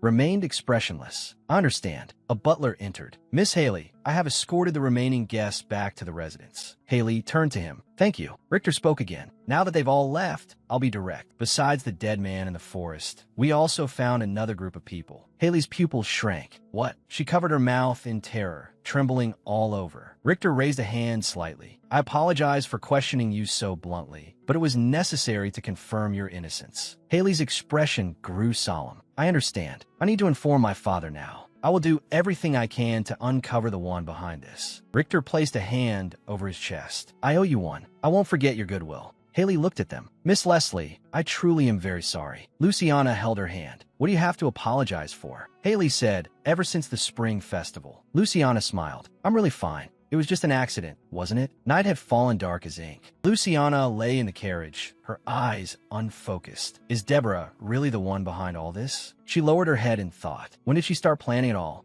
At the spring festival? When she approached the vice commander? At the dress shop when she asked those questions? Was every single thing part of her plan? Is her target the woman by Richter's side? Everything is so subtle. I can't believe it. Luciana's fingers curled slightly. The angelic heroine from the original story. The one who suffered only because of poverty. Could all of this really be Deborah's doing? Deborah sat on the bed, flipping through a book. She yawned. "It's already this late." She closed the book. "I probably won't be able to sleep tonight." A framed portrait of Richter sat on the table. Deborah's cheeks were flushed, and in her purple eyes shone an obsessed light. "Because today," her fingertips brushed the frame. "Richter, you've finally become mine."